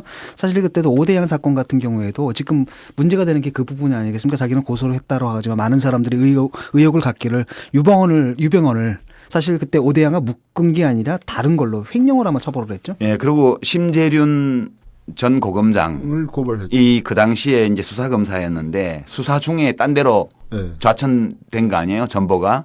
그래서 그 얘기를 이제 와서 결국은 수사검사들을 딴 데로 다 내쫓았기 때문에 이거 수사가 제대로 될 수가 없었다. 그래서 유병헌이 그때 오대양 사건 때 안 걸려들었고 몇 년이 지난 다음에 횡령으로 이제 징역 4년을 받았던 건데요. 그 얘기 했다고 지금 대통령 비서실장이 심재륜 씨를 지금 고소한 거 아닙니까? 명예훼손으로. 진짜 법피아다워. 그러니까 쉽게 말하면 이제 오대양 때 수많은 그 신도들이 자살한 수많은 신도들이 그 빚져가지고 자살한 거잖아요. 그렇게 모은 돈이 사실 유병헌한테 넘어갔고 그 유병헌 돈이 이제 민정당의 그 정치자금으로 들어간 부분인데 그걸 잘라내기 위해서 이제 그랬다라는 점. 그때 민정당 재정위원이었죠. 유병헌 씨가. 사진도 많이 찍고 그래서 결국은 우리가 남이가 그러니까 어떻게 보면은 그때 뭔가 좀 딜이 있었다라는 걸 암시를 하는 것 아니겠습니까? 사실 제가 볼 때는 그 사람들이 구원파들이 플래카드 쏘아붙이는 게 즉 유병헌이가 돌아다니면서 도망다니면서 이렇게 딜을 하자라고 자꾸 제안하는 것처럼 보여요. 김기춘 씨한테. 그렇죠. 서로 봐주자 이런 거. 나도 터뜨릴 거 있다. 그런데 이제 김기춘 비서실장이 정수장학회 1기 장학생이고 정수장학회 장학생 출신들이 이제 만든 모임이 상청회라는 게 있고 상청회 홈페이지 들어가면 메인 화면에 음수사원 박정희 대통령이 그 장학회에 준 휘호가 있어요. 음수사원이라 하면 물을 마실 때는 그 근원을 생각하라 이런 뜻입니다. 여러 가지로 해석이 가능한데요. 니들이 먹는 물이 누구? 그러니까 이제 니들이 받는 장학금이 어디서 왔느냐? 그러면 이제 그거는 저 부일장학회 김지태 선생을 생각해야 맞는 건데 그 정수장학회는 박정희 대통령하고 이제 유병수 여사를 생각하라 그런 뜻이죠. 이 음수사원이라는 이 문구가 참 의미심장해요. 우리 박근혜 정부에서 일어나는 많은 일들을 보면 음수사원이라는 이 휘호가 저절로 떠올라요. 특히 그 대표적인 인물이 우리가 지금까지 얘기한 김기춘 비서실장을 보면 그 김기춘을 발탁한 인물이 신직수거든요. 예. 신직수가 바로 제가 그 부일장학회 문제 갖고 올육장학회 문제 갖고 책을 썼는데 그거를 빼앗은 실무 책임자가 또 신직수였고요. 예.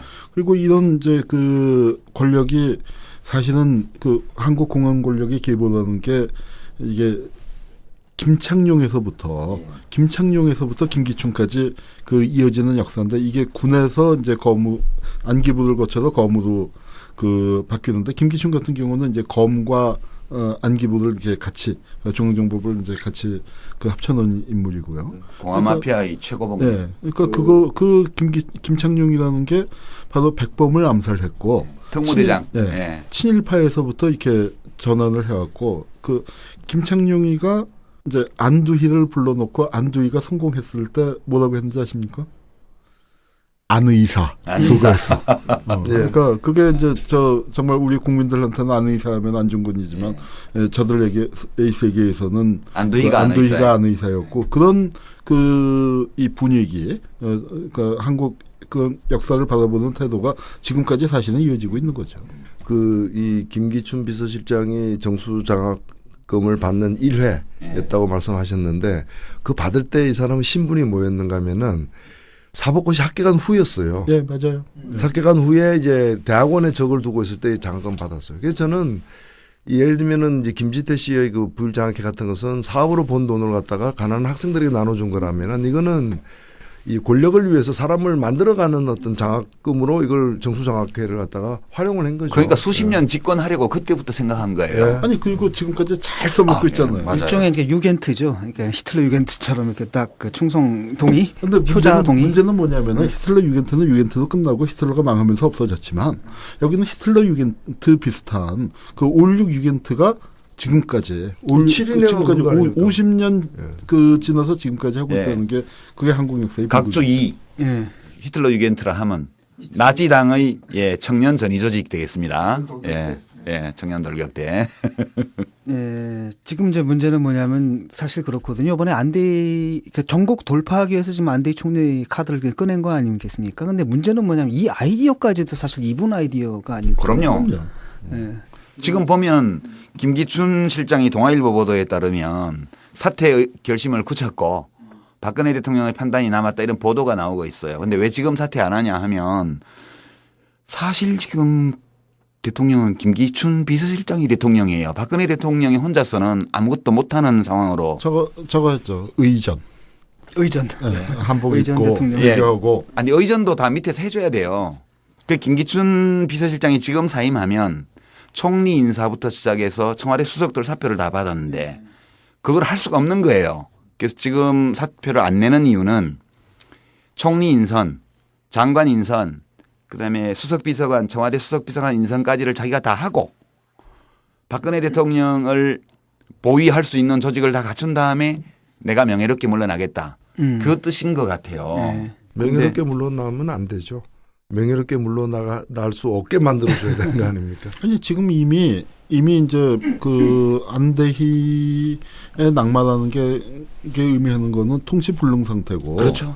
그러니까 박근혜 권력 그다음에 김기춘 그 권력 그쪽의 인적 자원이라든가 뭐 그쪽이 대국민 설득력이라는 게 완전히 파탄이 난 거죠. 산산이 깨져버린 거죠. 그런데 이 상황에서 박근혜가 그래도 정말 그 불행한 게 아직 임기가 많이 남았지 않습니까? 너무 많이 남았죠. 네. 이걸 하려면은 정말 특단의 조치로 자기가 모든 걸 내려놔야 하는데 내려놓을 줄도 몰라요. 근데 이런 의문이 생기는데 문제는 뭐냐면 이런 거거든요. 사실 이게 브레인 역할을 했거든요. 그 마젠가제트로 비교하면 이렇게 김기춘이 잉 타고 가지고 머릿속에 딱 들어가 있는 그렇죠. 건데 이게 딱 떠나게 되면 이게 마젠가제트가 움직이느냐 문제고 고철이죠. 이게 뭐 이 사람이 다른 사람들을 갖다가 이렇게 세운다 하더라도 그러니까 쉽게 말하면 김기춘이 했던 역할들을 이 사람들이 해줄 수 있느냐. 그러니까 이제 그 문제인데 김기춘 비서실장이 그렇게 다 조각도 하고 새로 이제 개각도 하고 청와대 비서진도 개편한 다음에 물러났다고 가정해 봐요.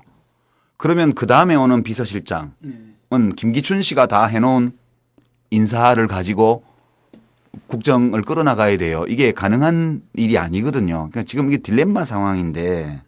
우리는 어떻게 됩니까? 이게 지금 반대해야 되나? 그래서 저는 반대예요. 김기춘 비서실장이 사퇴를 하면 안 돼요. 그게 제 판단은 이제 국가에 대해서 좀 연구를 해본 사람들이라면 동의할 텐데 예. 신통치 않고 나쁜 정부라도 정부가 없는 것보다는 낫다. 예, 저는 그렇게 생각해요. 전 현재 박근혜 대통령이 거의 기능마비 상태, 멘붕 상태에 빠져 있는데 그 브레인 마징가 제트 머리에 탑승한 그 조종을 하는 사람마저 없어지게 되면 이거는 정부가 사실상 없는 상태 비슷해져 가지고 이게 더 나쁘다. 그러니까 하여튼 정부가 없는 것보다는 나쁜 정부라도 있는 게 낫다는 판단 때문에 저는 김기춘 비서실장 사퇴 반대. 아니 근데 지금 난 좀 헷갈리는데 이게 지금 농담으로 들어야 되는지 아니, 진담으로 진짜. 들어야 되는지 헷갈리고 네. 있어요. 네. 저 김기춘 실장은 본인은 그만두려고 하고 있는 것 같아요. 이번에 그 며칠 전에 여야가 합의한 그 국정조사 실시 계획에 따르면은 국정조사가 실시될 때까지 남아 있으면 국회에 지금 청문회에 나와야 되거든요. 보고를 해야 돼요. 와서. 예. 나와야 되기 때문에 청와대 비서실 책임자가 이렇게 나오게 돼 있으니까. 그런데 아마 그 전에 뭐 그만둘 가능성도 높다고 보는데 저는 김기춘 실장 한 사람이 그만두는 것으로 변화가 이루어지는 것이 아니고 김기춘 실장을 그만두게 하려면 통치 스타일도 달라져야 된다고 봅니다. 비극은 그럴 가능성이 그러니까 이제 그 가능성이 낮아서 문제 있는 것인데 의지와 능력의 문제인데 의지는 있다 하더라도 그 능력이 되느냐의 문제고 저는 그게 더 이분이 철학적으로 정치 철학적으로 준비가 되어 있지 않은 거. 아니 지금 상황이요. 정치 철학은 뭐 아버지하고 같죠. 그러니까 문제가. 아버지하고는 좀 달라요. 아니 뭐 헤어스타일은 어머니인데 헤드스타일은 아버지예요. 근데 그 아까 한홍구 교수가 젊은 박정희와 유신 박정희를 구분해서 말씀하셨잖아요. 박정희 대통령이 쿠데타를 해서 정권을 탈취하고 나서 63년 11월 그 대통령 선거에 나오기 전에 국가와 혁명과 나라는 책을 냈어요. 예. 그 책을 읽어보면 그 문제의식이 대단히 날카로워요. 거기서 그 우리의 국가 재정의 상황, 그 미국 원조, 그다음에 미국의 시설 원조 중에서 산업화와 관련된 비중이 너무 적다는 거, 그다음에 PL480에 따라서 오던 미국 잉여 농산물 때문에 우리 농가 경제가 파산되고 있다는 거 이런 점들을 굉장히 정확하게 지적하고요. 이걸 극복해야 된다고 그러니까 경제의 대미 의존성을 극복하자고 강력 주장을 했고 윤보선 민주당 후보가 그 민족적 민주주의라는 모토 아래 내세웠던 그 주장을 반미로 몰았어요. 그러니까 이제 그 젊은 시절의 박정희 대통령의 철학과 유신 이후는 좀 많이 차이가 난다는 게 제 느낌이고. 예, 그게 이제 이게 사실 그 좌파인데. 그게 5.16을 합리화시켜 주지는 않지만. 그렇죠. 예. 당시에 그 나셀과 같은 그런 이제 그렇죠. 민족 국가 예. 그 경향에 섰던 건 사실이죠. 초기에. 예. 그 다음에 그 일본 군부 있습니다. 그 옛날에 일본 쿠데타했던 걔들 철학이 황당한 게 우익인데 또 굉장히 강령들을 보면 재벌 반대하고 재벌 해체하고 하는 좌익 그 성향을 좀 띠거든요. 그 유시마 미교 미시마 유키오. 미시마 유키오가 추종했던 소유신이 이제 바로 그런 거고. 아니 뭐 내 얘기는 그 얘기 하려는 게 아니고 그러니까 헤드 스타일이 완전히 같지 않아요. 그러니까 아버지보다 훨씬 못해요. 못해요. 제가 보기에는. 그리고 이제 이 기춘대원군 그러니까 정부가 지금 식물 상태인데 적어도 그러니까 그 세월호 사건을 보면서 이렇게 보고 있으면서 느낀 게 제가 대한민국에서 박정희 욕을 제일 많이 하고 다니는 사람이죠. 저도 엄청 많이 했죠. 네. 박정희 같았으면은 저렇게 그렇죠. 저렇게 그냥 속수무책으로 가라앉게 하지는 않았을 거라는 거죠. 그 박정희 대통령이요. 오해의 소지가 이제 좀 이거 뭐 있는데. 이제 격가지 얘기인데 6.3 사태 때 그러니까 한일협정 반대 데모 때 그때 어마어마했어요. 우리 6월 항쟁 비슷한 상황이었는데 그때 서울 지역의 학생 대표들을 직접 만나요. 네. 박정희 대통령이. 그래가지고 이제 김종필 오히라 메모 이 얘기하면서 학생들이 이거는 민족의 수치고 막 이 민족적 자존심을 밟는 거다 이렇게 얘기를 하니까 그 다음날 전국 학생 대표들을 모아서 비공식적으로 김종필 오히라 메모를 보여주잖아요. 그리고 김종필 씨도 그 당시 실세인데 서울대에 가서 서울 물리대 가서 다 네, 서울 물리대 가서 그 민족주의 비교연구회 그 운동권들하고 토론도 하고요. 나중에 갈 때는 박수 받고 나갔어. 그렇죠. 그리고 전대일 열사가 분신하셨을 때 편지 보냈고. 그리고 그 저기 이소선 어머니가 청와대 입구 거기 효자동 거기 와서 길거리에서 울고 계시니까 유경수 여사가 안으로 들어오시라 해가지고 차 대접하고 그런 정도의 인간적인 교감이 가능했던 그러니까 사람이에요. 저는 네. 그 이번에 그 유족들이 제가 뭐 역사를 공부하지만 정말 사고는 일어날 수 있지만 그 유족들이 새벽 4시 5시에 청와대로 그 애들 영정을 들고 갔다는 건 동서고금에 없는 일이거든요. 그럼요. 그러면은 대통령이 잘못받아보라도 나와서 뭐 대책이 없더라도 손잡고 울어주고 여기서 계시면 어떡합니까 하고 들어가십시다 해서 청와대에서 설렁탕 국물이라도 급히 배달 시켜서 국물 한 그릇씩이라도 대접해주고 같이 손잡고 우는 그걸 국민들이 기대했던 건데 그게 안 되잖아요. 그러니까 그게 안 되는데 보면 식물 상태예요. 우선 총리가 사실상 공석이죠. 전 총리는 그냥 월급만 타고 있지 뭐 아무 일도 할 수가 없어요. 그다음에 해수부 장관 뭐 안전행정부 장관 등등 관련 장관들 식물 상태죠. 그다음에 그 세월호 사건 나기 이전에 이미 수십 개의 주요 공직이 공석이었어요. 임명을 안 해가지고 공공기관 산하기관들이요. 근데 이 인사를 보면요. 저희 경험으로 보면 참여정부 때 청와대에서 어디에 누구를 추천하는 게 와요. 오기도 합니다. 그러면 장관이 그걸 보고 적합하다 안 하다를 판단해서 때로는 거부하기도 하고요. 받아들이기도 합니다. 그리고 장관 스스로가 이제 뭐 이렇게 산하기관이나 이런 데 인사가 있으면 물색을 해가지고 청와대 인사수석실로 보냈거든요. 이 사람 하려고 한다. 근데 좀 삐걱거리면 대통령한테 직접 얘기하기도 하고요. 이렇게 해서 인사를 그때그때 처리를 해왔는데 지금 보면 박근혜 대통령이 직접 하는 인사가 거의 없어 보여요. 그리고 장관들이 소신이 없고 권한이 없기 때문에 자기가 인사를 안 하고 청와대 문의를 계속해요. 이 자리 났는데 누구 할까요? 누구 할까요? 그러면 결국은 그 자리 가고 싶은 사람이 어디다 줄을 대냐 하면 김기춘 비서실장의 사적 라인으로 지금 전부 줄을 대고 있어요. 그러다 보니까 나중에 임명돼서 오는 사람들이 전혀 엉뚱한 사람들이 계속해서 무능하고 부패하고 부적합한 사람들이 낙하산으로 지금 내려오는 그런데 사법고시는 했고. 겉보기에는 번드르르한데 속은 완전히 골아 있는 사람들만 다 오는 거예요. 이번에가 9번째인가요? 몇 번째 낙마인가요?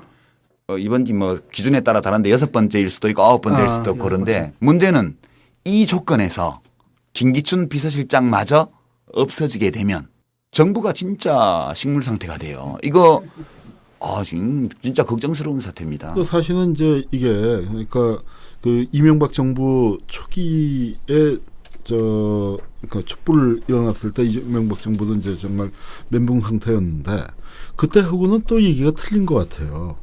그때하고는 얘기가 틀리고 정말로 그 통치 불능 내지는 그리고 그 정말 속수무책 대안이 없는 이 상황에 빠져버린 게 지금 뭐 총리 같은 경우는 지금 다른 분들 구하기는 좀 힘든 것 같고 정치인 중에서 정치인들 그래도 정치인들은 그냥 선거를 통해 가지고 좀 걸러진 부분들은 있지 않습니까? 김문수 전 지사 가장 유력하죠 지금으로서. 아니 뭐 많이 얘기가 나오는데 저분을 총리 지명해 놓으면 사고가 또 안전 사고가 아니고 이분이 이제 말 사고가 심하고 네. 아마 그 국민들하고 눈높이를 과연 맞출 수 있을지. 이분이 이제 고전에 대한 이해가 굉장히 탁월하시잖아요. 뭐 춘향이 따먹는 이야기라든지 굉장히 독특한 해석이 품격 없이 그러니까 굉장히 독특한 제가 들어본 가장 독특한 고전 해석이었거든요. 얘기는데 어쨌든 이런 것뿐 아니라 그 최근에 굉장히 우익적이고 극우적인 발언들을 계속 해왔거든요. 아마도 그 보수층이 어필하기 위해서 그랬던 것 같은데 좀 어떤가 싶기도 우리 하고. 김문수 씨 잘 알잖아요. 운동 같이 하셨나요? 유 장관이 잘 아시죠. 저희야 뭐 80년대 형제간처럼 지냈던 사이니까. 네.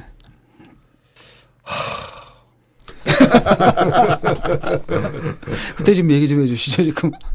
진짜. 아니 그래서 사실은 뭐 총리감이 없는 것이 아니고 대통령이 변하지 않는 한 누구를 갖다 놓아도 다양한 문제들이 날 수밖에 없는 거죠. 아니 실제 총리감도 많지 않은 게 문제는 뭐냐면은 그 청문회를 통과할 수 있는 사람이 없는 거죠. 정치인 중에서도 그냥 선거라는 게 그냥 하고 거기서 통과된 거지. 막상 청문회 그 자리에 세워서 이렇게 선출직하고 또 임명직이 다르잖아요 기준이. 그래도 김문수 전 지사 아직은 현 지사죠. 김문수 지사 경우에 그래도 장점이 몇 가지는 있어요. 예. 우선 첫 번째 아들이 없다는 거. 그다음에 이분이 이제 주로 노동운동 이런 거 하던 분이어서 외국 체류 경험이 별로 없어가지고 국정 문제 이런 것도 없어요. 예. 그다음에 뭐 돈 벌 수 있는 시간이 별로 없어요. 이분이 돈 번 거는 한일도 그렇고 노조위원장 할 때 월급 받은 거 하고 70년대 초에. 그리고 이제 부인이 책방한 거야 뭐. 네, 그 부인이 별거 책방 하시던 책방 잘 안 됐어요. 그렇고 돈 별로 못 벌어서요. 봉천 사거리에 있던 거. 그리고 정치를 시작한 이후에 국회의원으로서 월급 받은 거, 도지사로 월급 받은 거 이것뿐이어서 뭐 파도 무슨 나올 건 없지. 예, 나올 건 없을 거예요. 그런 점은 이제 큰 장점인데 이제 문제는 뭐 갑자기 119에 전화 걸어가지고 내 도지사인데 관등성명 대봐요. 이런 식의 예, 그게 좀 걱정이 돼요, 제가. 병정진중입니다. 진중권의 정치사방 3부 시작하겠습니다. 예. 2부에서는 뭐 마피아들 문제 짚어봤고요.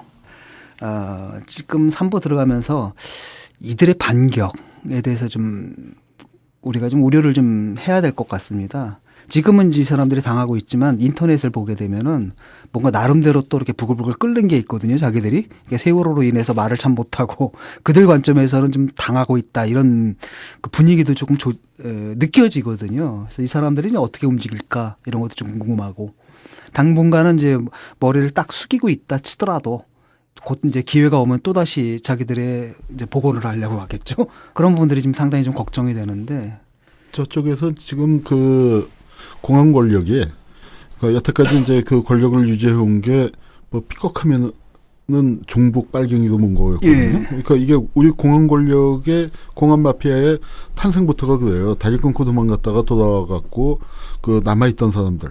다리가 끊겨서 피난을 못 간 사람들을 다 빨갱이로 몰아버리면서 사용을 시켰고 이 사용시킨 숫자가 어마어마합니다. 그러니까 지금 정부 공식 통계도 그 사용됐다는 사람이 919명인데 정보 수집 이후에 97년까지요.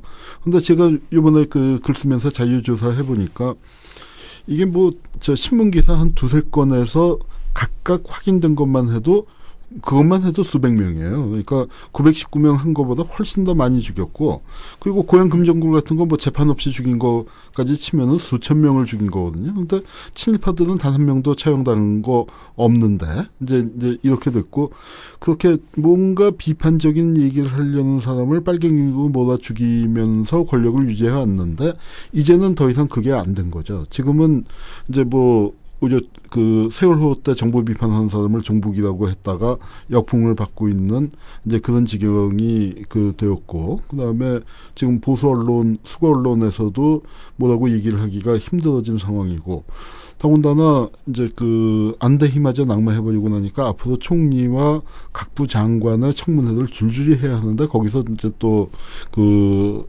사고가 안 생길 수가 없겠죠. 저쪽에 인재풀이나 문제 방식으로 본다면. 그래서 이제 하여튼 당분간 이제 그런 상황은 지속될 것 같은데, 문제는 뭐냐면은 그 반격을 막아낼 수 있는 어떤 그 정치 세력 이게 과연 어떻게 준비되어 있냐 하면은 지금 이제 이름이 뭐죠? 새정치 민주연합인가요? 새정치민주연합. 네, 그러니까 저 같은 사람도 이름을 기억을 지난번에 저 성토를 했습니다. 당 이름 좀 그만 좀 그냥 2번 이렇게 하세요. 네.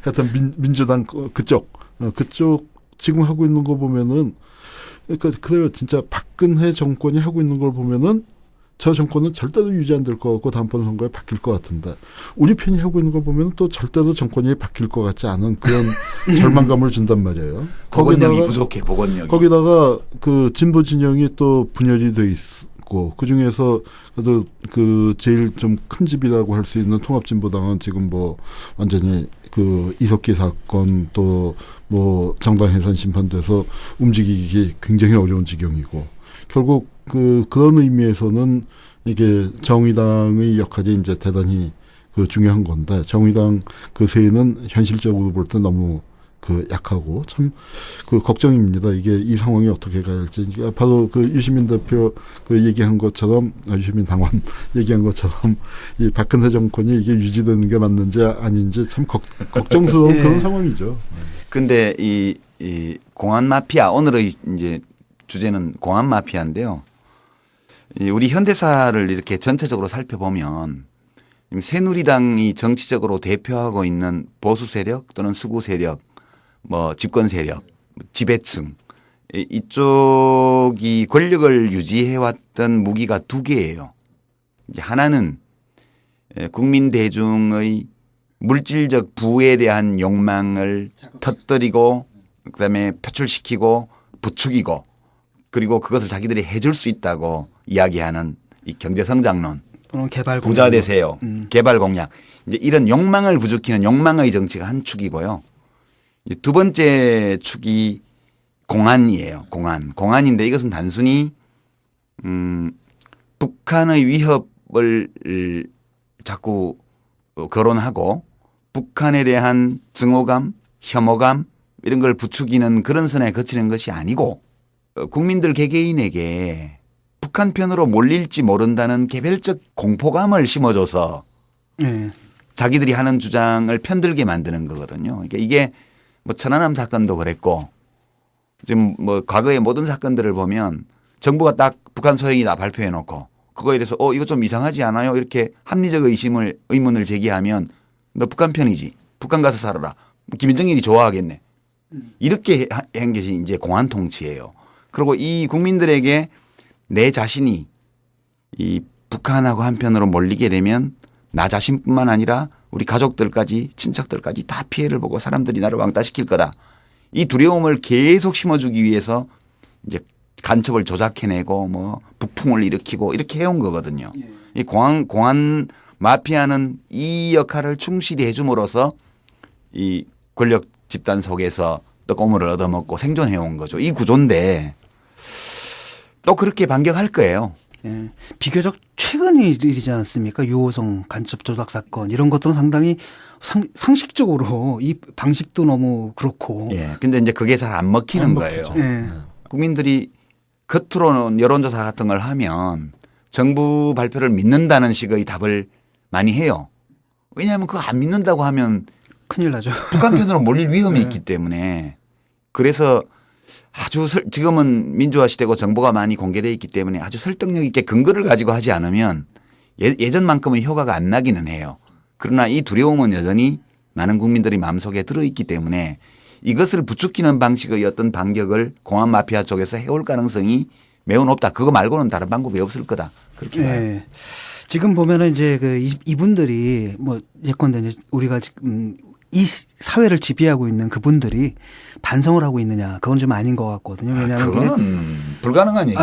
망언들이 이제 나오는 왜냐하면 한두 사람이 망언하면 그 사람들만의 문제라고 보겠지만은 지금 망언하는 게 뭐냐면 정몽준 후보 아들부터 그 부인 그다음에 의원들 그다음에 뭐 청와대 대변인 순수 유가족 서울대 치과대학 교수까지. 네, 서울대 치과대 교수 그다음에 또 다른 한편으로는 뭐냐 그 대형교회 목사들이 줄줄줄줄줄 계속 얘기를 하고 있거든요. 이건 뭔가 이 사람들의 그 의식 자체를 좀 보여주는 것 같은데. 근데 어떤 사람 목사 아니래던데.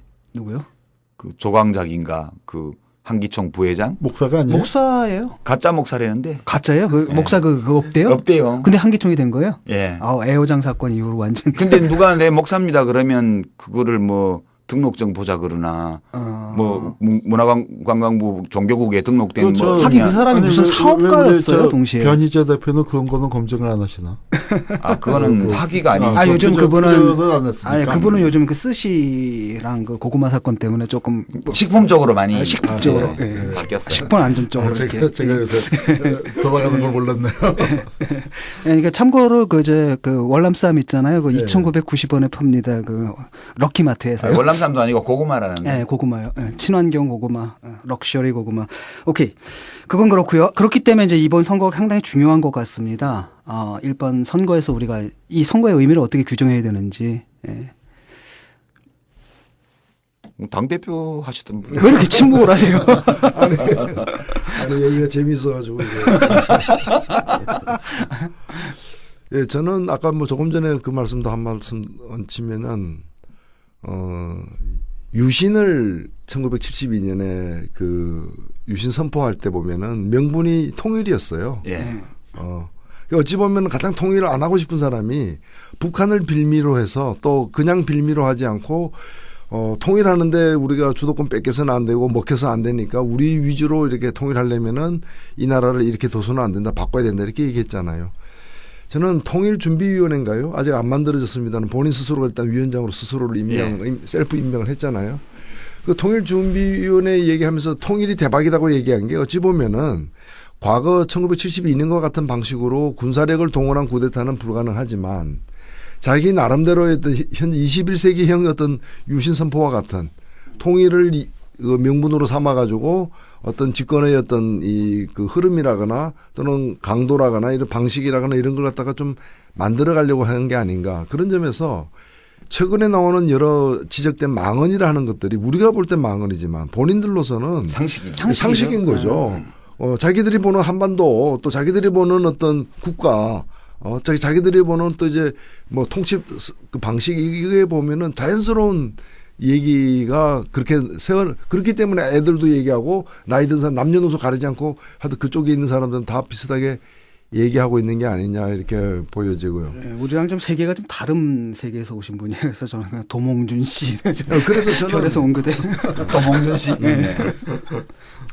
저는 세월호 사건이 우리에게 정말 이 엄청난 이제 그 희생과 비극으로 점철된 이 사건이 우리에게 주는 값진 교훈은 물론 우리가 앞으로 어떻게 하는가에 따라 달라지긴 하겠습니다만은 단순히 이것이 뭐 선박 운행에서의 안전 수칙의 문제라거나 배가 어떻게 운행해야 되는가 하는 문제만이 아니라 여기서 드러난 여러 가지 뭐 관폐한 문제라거나 또는 심지어는 가장 큰 핵심적인 문제는 정치 권력의 문제잖아요.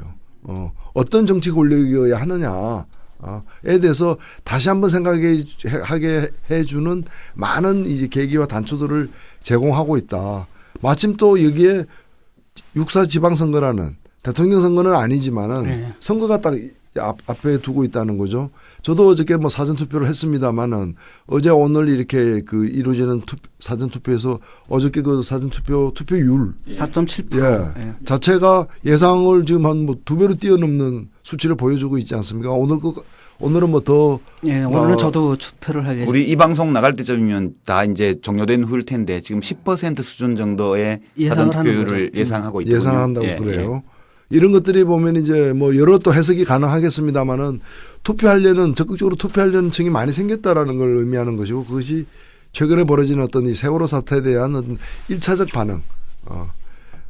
이게 바꾸는 것은 선거를 통해서 바꾸는 것으로부터 시작이 돼야 되고 한두 개 바꿔서 지금 될 문제가 아니다. 무슨 유병은 하나 집어넣는다 해서 끝나는 문제가 아니라는 그런 문제의식의 발로가 아니냐 이렇게 보여집니다. 이 육사지방선거는 대한민국호의 복원력을 시험해보는 선거라고 봐요. 그러니까 대한민국호가 불법 수직 정축된 거는 이명박 정부 때였어요. 저는 그렇게 봐요. 그때 국정 운영의 무게중심이 국민 속에 있는 게 아니고 청와대로 올라간 거예요. 무게중심이 너무 올라갔어요. 그리고 그 4층에 청와대가 있다면 3층에는 관피하, 해피하, 뭐 법피하들이 있고 그리고 국민들은 사실 선두인데 자기 배 타고 있는데 그다음에 가만히 있으라 그랬죠. 예, 맨 아래 총선실에 있단 말이에요. 그리고 이제 뭐가 문제가 생겨가지고 이러면 안 됩니다라고 얘기를 했더니 가만히 있어. 이렇게 해서 이제 명박산성 쌓고 물대포 쏘고 뭐 기소하고 뭐 이렇게 한 거 아니에요. 지금 대한민국호가 많이 기울어져 있는 거는 분명해 보여요. 그리고 조타실이 어떻게 돌아가고 있는지 선장이 자기 임무를 어떻게 수행하고 있는지 현재 배의 상황을 정확하게 인지하고 있는지가 불확실합니다. 지금 이제 그 조건에 있는데 그러면 이제 가만히 있으라 정부가 하는 대로 따라와라 이렇게 하는 말을 더 이상 우리가 신뢰하고 받아들일 수 없는 상황이라면 우리 스스로 뭔가를 해야 될 때죠. 그럴 때 결국 한 정부, 한 정권이 이 대한민국호를 잘못 몰아서 이것이 균형을 잃고 기울어졌을 때 그거를 이제 살릴 수 있는 것은 역시 아래쪽 무게 중심이 튼튼해지는 거죠. 결국 대한민국호의 평형수는 국민인 거고요. 국민들이 이 상황에서 한국 사회의 복원력을 보여줄 수 있는 기회라고 저는 보는 거죠. 예. 그래서 저는 다른 어떤 선거 때보다 이번 선거가 좀 가슴이 조마조마한 느낌으로 와요. 그 복원력을 회복하기 위해서는 아주 긴급 상황에선 위에 있는 뭐 갑판에 컨테이너가 있을 때 이게 그 있으면은 그런 거 바닷속으로 버려야 하는 거고. 집어 던져야 돼요. 집어 던져야 하는데 우리가 지금 이제 정말로 긴급하게 해야 할 것이 뭐냐 하면은 그 오늘 얘기 안 했지만 오늘 이제 우리가 주로 공안 마피아 갖고 얘기했는데 지금 가장 위험한 마피아로 제일 큰 사고를 칠 거는 핵마피아입니다. 핵마피아. 원자력. 원전 마피아. 예, 저는 이게 지금 그 이제 세월호 사건이 터지니까 그 많은 사람들이 얘기하죠. 태안 사고가 있었지 않느냐. 그리고 또 뭐 경주 리조트 붕괴 사고 있지 않느냐. 이렇게 전조가 있었고 경고음이 울렸는데 우리가 그걸 방치하다가 세월호 사고가 났다. 맞는 말씀입니다. 그런데 저희가 지금 그 불안한 거는 이 세월호 사건이 다가오는 더 큰 사건의 경고음일까 봐. 저는 이 세월호 사건을 겪고 난 다음에 우리 국민들이 이제 정말 집단 우울증 상태에 빠질 정도로 이렇게 낙담이 드는데 다가오는 사고가 그 어떤 게 있겠느냐. 하늘에서도 사고 났죠. 땅에서도 났죠. 바다에서도 났죠. 땅속에서도 났죠. 강에서도 났죠. 남아있는 사고가 핵발전소 문제인데요. 이게 세월호가 가라앉고 있을 때 4월 16일을 국민 뭐 안전한 날로 제정하자. 좋습니다. 그런데 정말 4월 16일 날 일어난 또 하나의 사건이 뭐냐면은 세월호 가라앉고 있을 때 원자력 안전위원회가 고리 그 1호기 예. 그 수명 연장을 했거든요. 수명 연장했죠. 근데 진짜 그 여기 계신 여러분도 그렇고 그다음에 이 방송 청취하시는 분들도 그렇고 한번 주변에서 생각해 보십시오. 고리 1호기가 몇 살이냐 하면 37살이에요. 차 30년 넘은 차 타십니까? 집에 냉장고 30년 된 거 쓰십니까? 텔레비 30년 된 거 그거 보세요? 에어컨 30년 된 거 쓰고 있습니까? 컴퓨터 30년 된 거 쓰고 있나요? 저 갈 건데 3년 쓰고 지금 네. 그러니까 드디어 갔습니다. 진짜 그런데 이건 그 30년 그 훨씬 넘은 거 설계 수명을 연장해서 그걸 쓰고 있는데 후쿠시마가 원자력발전소가 10개가 있습니다. 핵발전소 10개가 있는데 그 중에서 똑같이 지진하고 똑같이 쓰나미가 덮쳤는데 터진 거는 1호기, 2호기, 3호기, 제일 4호기. 오래된 거. 네, 오래된 거 4개가 터진 거거든요. 그런데 이게 후쿠시마는 그래도 저 동해안에서 그러니까 우리도 치면은 뭐 떨어져 있는 중국쯤 되면 거죠. 뭐 사람이 많이 안 사는 데지만 이거 고리 1호기의 반경 그 30km, 30km. 부산부터 그냥 30km 경남 경북이 안에 다 들어가죠. 울산이 다 들어가고 부산이 3분의 1쯤 들어가니까 이게 350만이 그 피해 반경에 들어가는데 이건 누가 감당할 수 있습니까? 저는 세월호 사건의 교훈을 얻는 그 가장 중요한 게 당장 핵발전소를 그 뭐 다 중단시키고 탈핵으로 뭐 선언을 하지는 못한다 하더라도 최소한 이 수명 연장만큼은 막아야 하고요. 그리고 정말 그 문제가 되는 게 이 수명 연장을 하는데 지방자치단체장의 권한이 아무것도 없더라고요. 예. 아무것도 없는데 중앙정부가 전부 다. 예. 그 여기에 대해서 그러면은 그 지방자치단체가 과연 이렇게 있어도 되는 것인가? 이제 이런 문제들이 정말 공론화되고 이것을 그 문제를 고쳐나갈 수 있는 힘이 지금 이번에 이게 그나마 다행인 것이 마피아라는 그 관피아라는 것의 실체가 드러났는데 이것이 우리 사회에서 어떻게 작동되고 있는가? 그리고 이 관피아의 해악이라는 게 사실 저 버피아가 몇백억 받아먹는 거야. 그게 옳지 않은 거지만 전 국민에게 무슨 돌아가는 피해로 생각한다면 이 핵마피아 이거 발전소 터지는 거하고는 비교가 안 되는 문제예요. 그러니까 이제 관피아나 법피아는 돈 문제고 네. 이거는 이쪽은 생명의 생명과 이제 국가의 영속성의 문제가 그럼요. 걸려 있죠. 예. 그리고 이 핵피아는 그 관피아 등 해서 해당 분야의 어떤 그 관료들이 이제 뭐 퇴직 후에 되게 또는 현직이 있으면서 서로 이제 커넥션으로 금품어가는 문제보다도 이 핵을 갖다 탈핵이 아니라 오히려 핵 발전을 강화하는 방향으로 정책을 추진하고 있는 대통령들이 문제인 거죠. 더 짓겠다는 거 아니에요 지금. 예. 네. 그리고 그 세월호 저 난리가 나고 있는데 아랍에미리트까지 가가지고 핵 발전소 수출한다고 하고 있던 사람들도 그렇고. 아니 그 폐기물을 우리가 갖고 와야 한다는데 예. 바다에서 오다가 그거 빠지면은 정말 글로벌 민폐가 되는 거 아닙니까? 그렇죠. 예. 일본이 그 핵발전소 사고가 난 후에 그 여파가 독일 같은 데서는 우리는 이제 핵발전소를 더 안 짓고 줄여나가겠다. 이렇게 이제 방향을 선회하는데 바로 옆에 있는 나라에서는 핵으로 재미 보겠다. 예. 이제 핵을 더 많이 짓겠다. 이제 이런 식으로 나가고 있는 그게 문제인 거죠. 네, 제 얘기를 좀 해볼게요. 그게 재밌는 건 뭐냐면 그게 터졌지 않습니까? 그 터졌으면은 일본 국민들의 마음이 하나로 이제 뭉쳐야 되잖아요. 이 원전은 좀 아닌 것 같다. 꼭 그렇진 않아요. 이게 웃기는 게 뭐냐면은 제 처제가 있어요. 제 아내가 일본 사람이잖아요. 처제인데 부부입니다. 일본인 부부거든요. 그 남자가 뭐라 그러냐면 우익이에요. 남자가 뭐냐면 이럴 때일수록 후쿠시마산을 우리 조국을 위해서 후쿠시마산을 사야 된다. 그래가지고 일부러 후쿠시마산을 사오는 거예요. 일본서는 그런데요. 그러니까 그 부인은 또 근데 이걸 애들을 먹일 수는 없잖아요. 그래서 그걸 갖다 버려요. 쓰레기통에. 그럼 남편이 그걸 보고 왜 버렸냐 해서 서로 매일 부부싸움을 하는데 저는 지금 이게 비슷한 일이 세월호 사건을 놓고도 일어나지 않을까. 사실 우리가 세월호 사건에서 반성해야 될 것은 그거라고 봅니다. 우리 사회 철학 자체가 지금 잘못됐다. 이제 철학 자체를 바꿔야 되고 또한 그 철학을 정치로 실현해 왔던 그 세력들을 뭔가 좀 교체해야 되는데 지금 보게 되면은 이제 또 슬슬 잊혀지는 게 아닌가 이런 느낌도 좀 그냥 들고요. 잊혀지는 게 문제가 아니라 민주 세력이 잘못하지 그 제대로 역할을 하지 못하면은 그러니까 이럴 때 우익이 저 파시스트가 등장할 수 있는 거죠. 그러니까 이 1990년대 초중반에 광우병 터질 때요. 영국이 결국은 600만 마리의 소를 도살해서 다 소각했고 그 비용의 70% 이상을 유럽연합이 됐거든요. 근데 그 사건이 초기에 불거졌을 때 그러니까 광우병 위험을 경고하고 이랬던 사람을 왕립학술협회에서 내쫓는다든가 그 농림부 장관이 그 의혹이 증폭되고 있을 때 자기 딸을 데리고 나와서 영국산 소고기로 만든 햄버거를 먹는 행사를 한다든가 이렇게 했단 말이에요. 네, 그 딸이 결국 그 광우병 걸렸잖아요, 그때. 아니요, 딸 친구가 걸렸어요. 딸 친구가 걸렸는데 그게 초기 단계예요. 초기 단계였고 그러면 이제 광우병 위험이 확실해지고 나서 이제 난리가 나니까 영국에서 어떤 일이 벌어지냐면 패스트푸드점에서 우리는 영국산 소고기를 쓰지 않습니다. 이걸 붙였어요. 근데 한편에서는 벽돌만한 영국산 소고기 스테이크를 갖다 놓고 먹는 행사를 우익들이 해요. 그게 이제 민족적 자존심에 타격을 입었고 이럴 때 이걸 우리까지 다 버리게 되면 나라가 뭐가 되냐. 이래가지고 뭐 잠복기가 10년, 20년이라는데 60대, 70대 먹으면 어때? 이러고 앉아서 그걸 먹었어요. 그런 행사들이 있었거든요. 근데 영국은 그런 것들이 먹히지를 않았어요.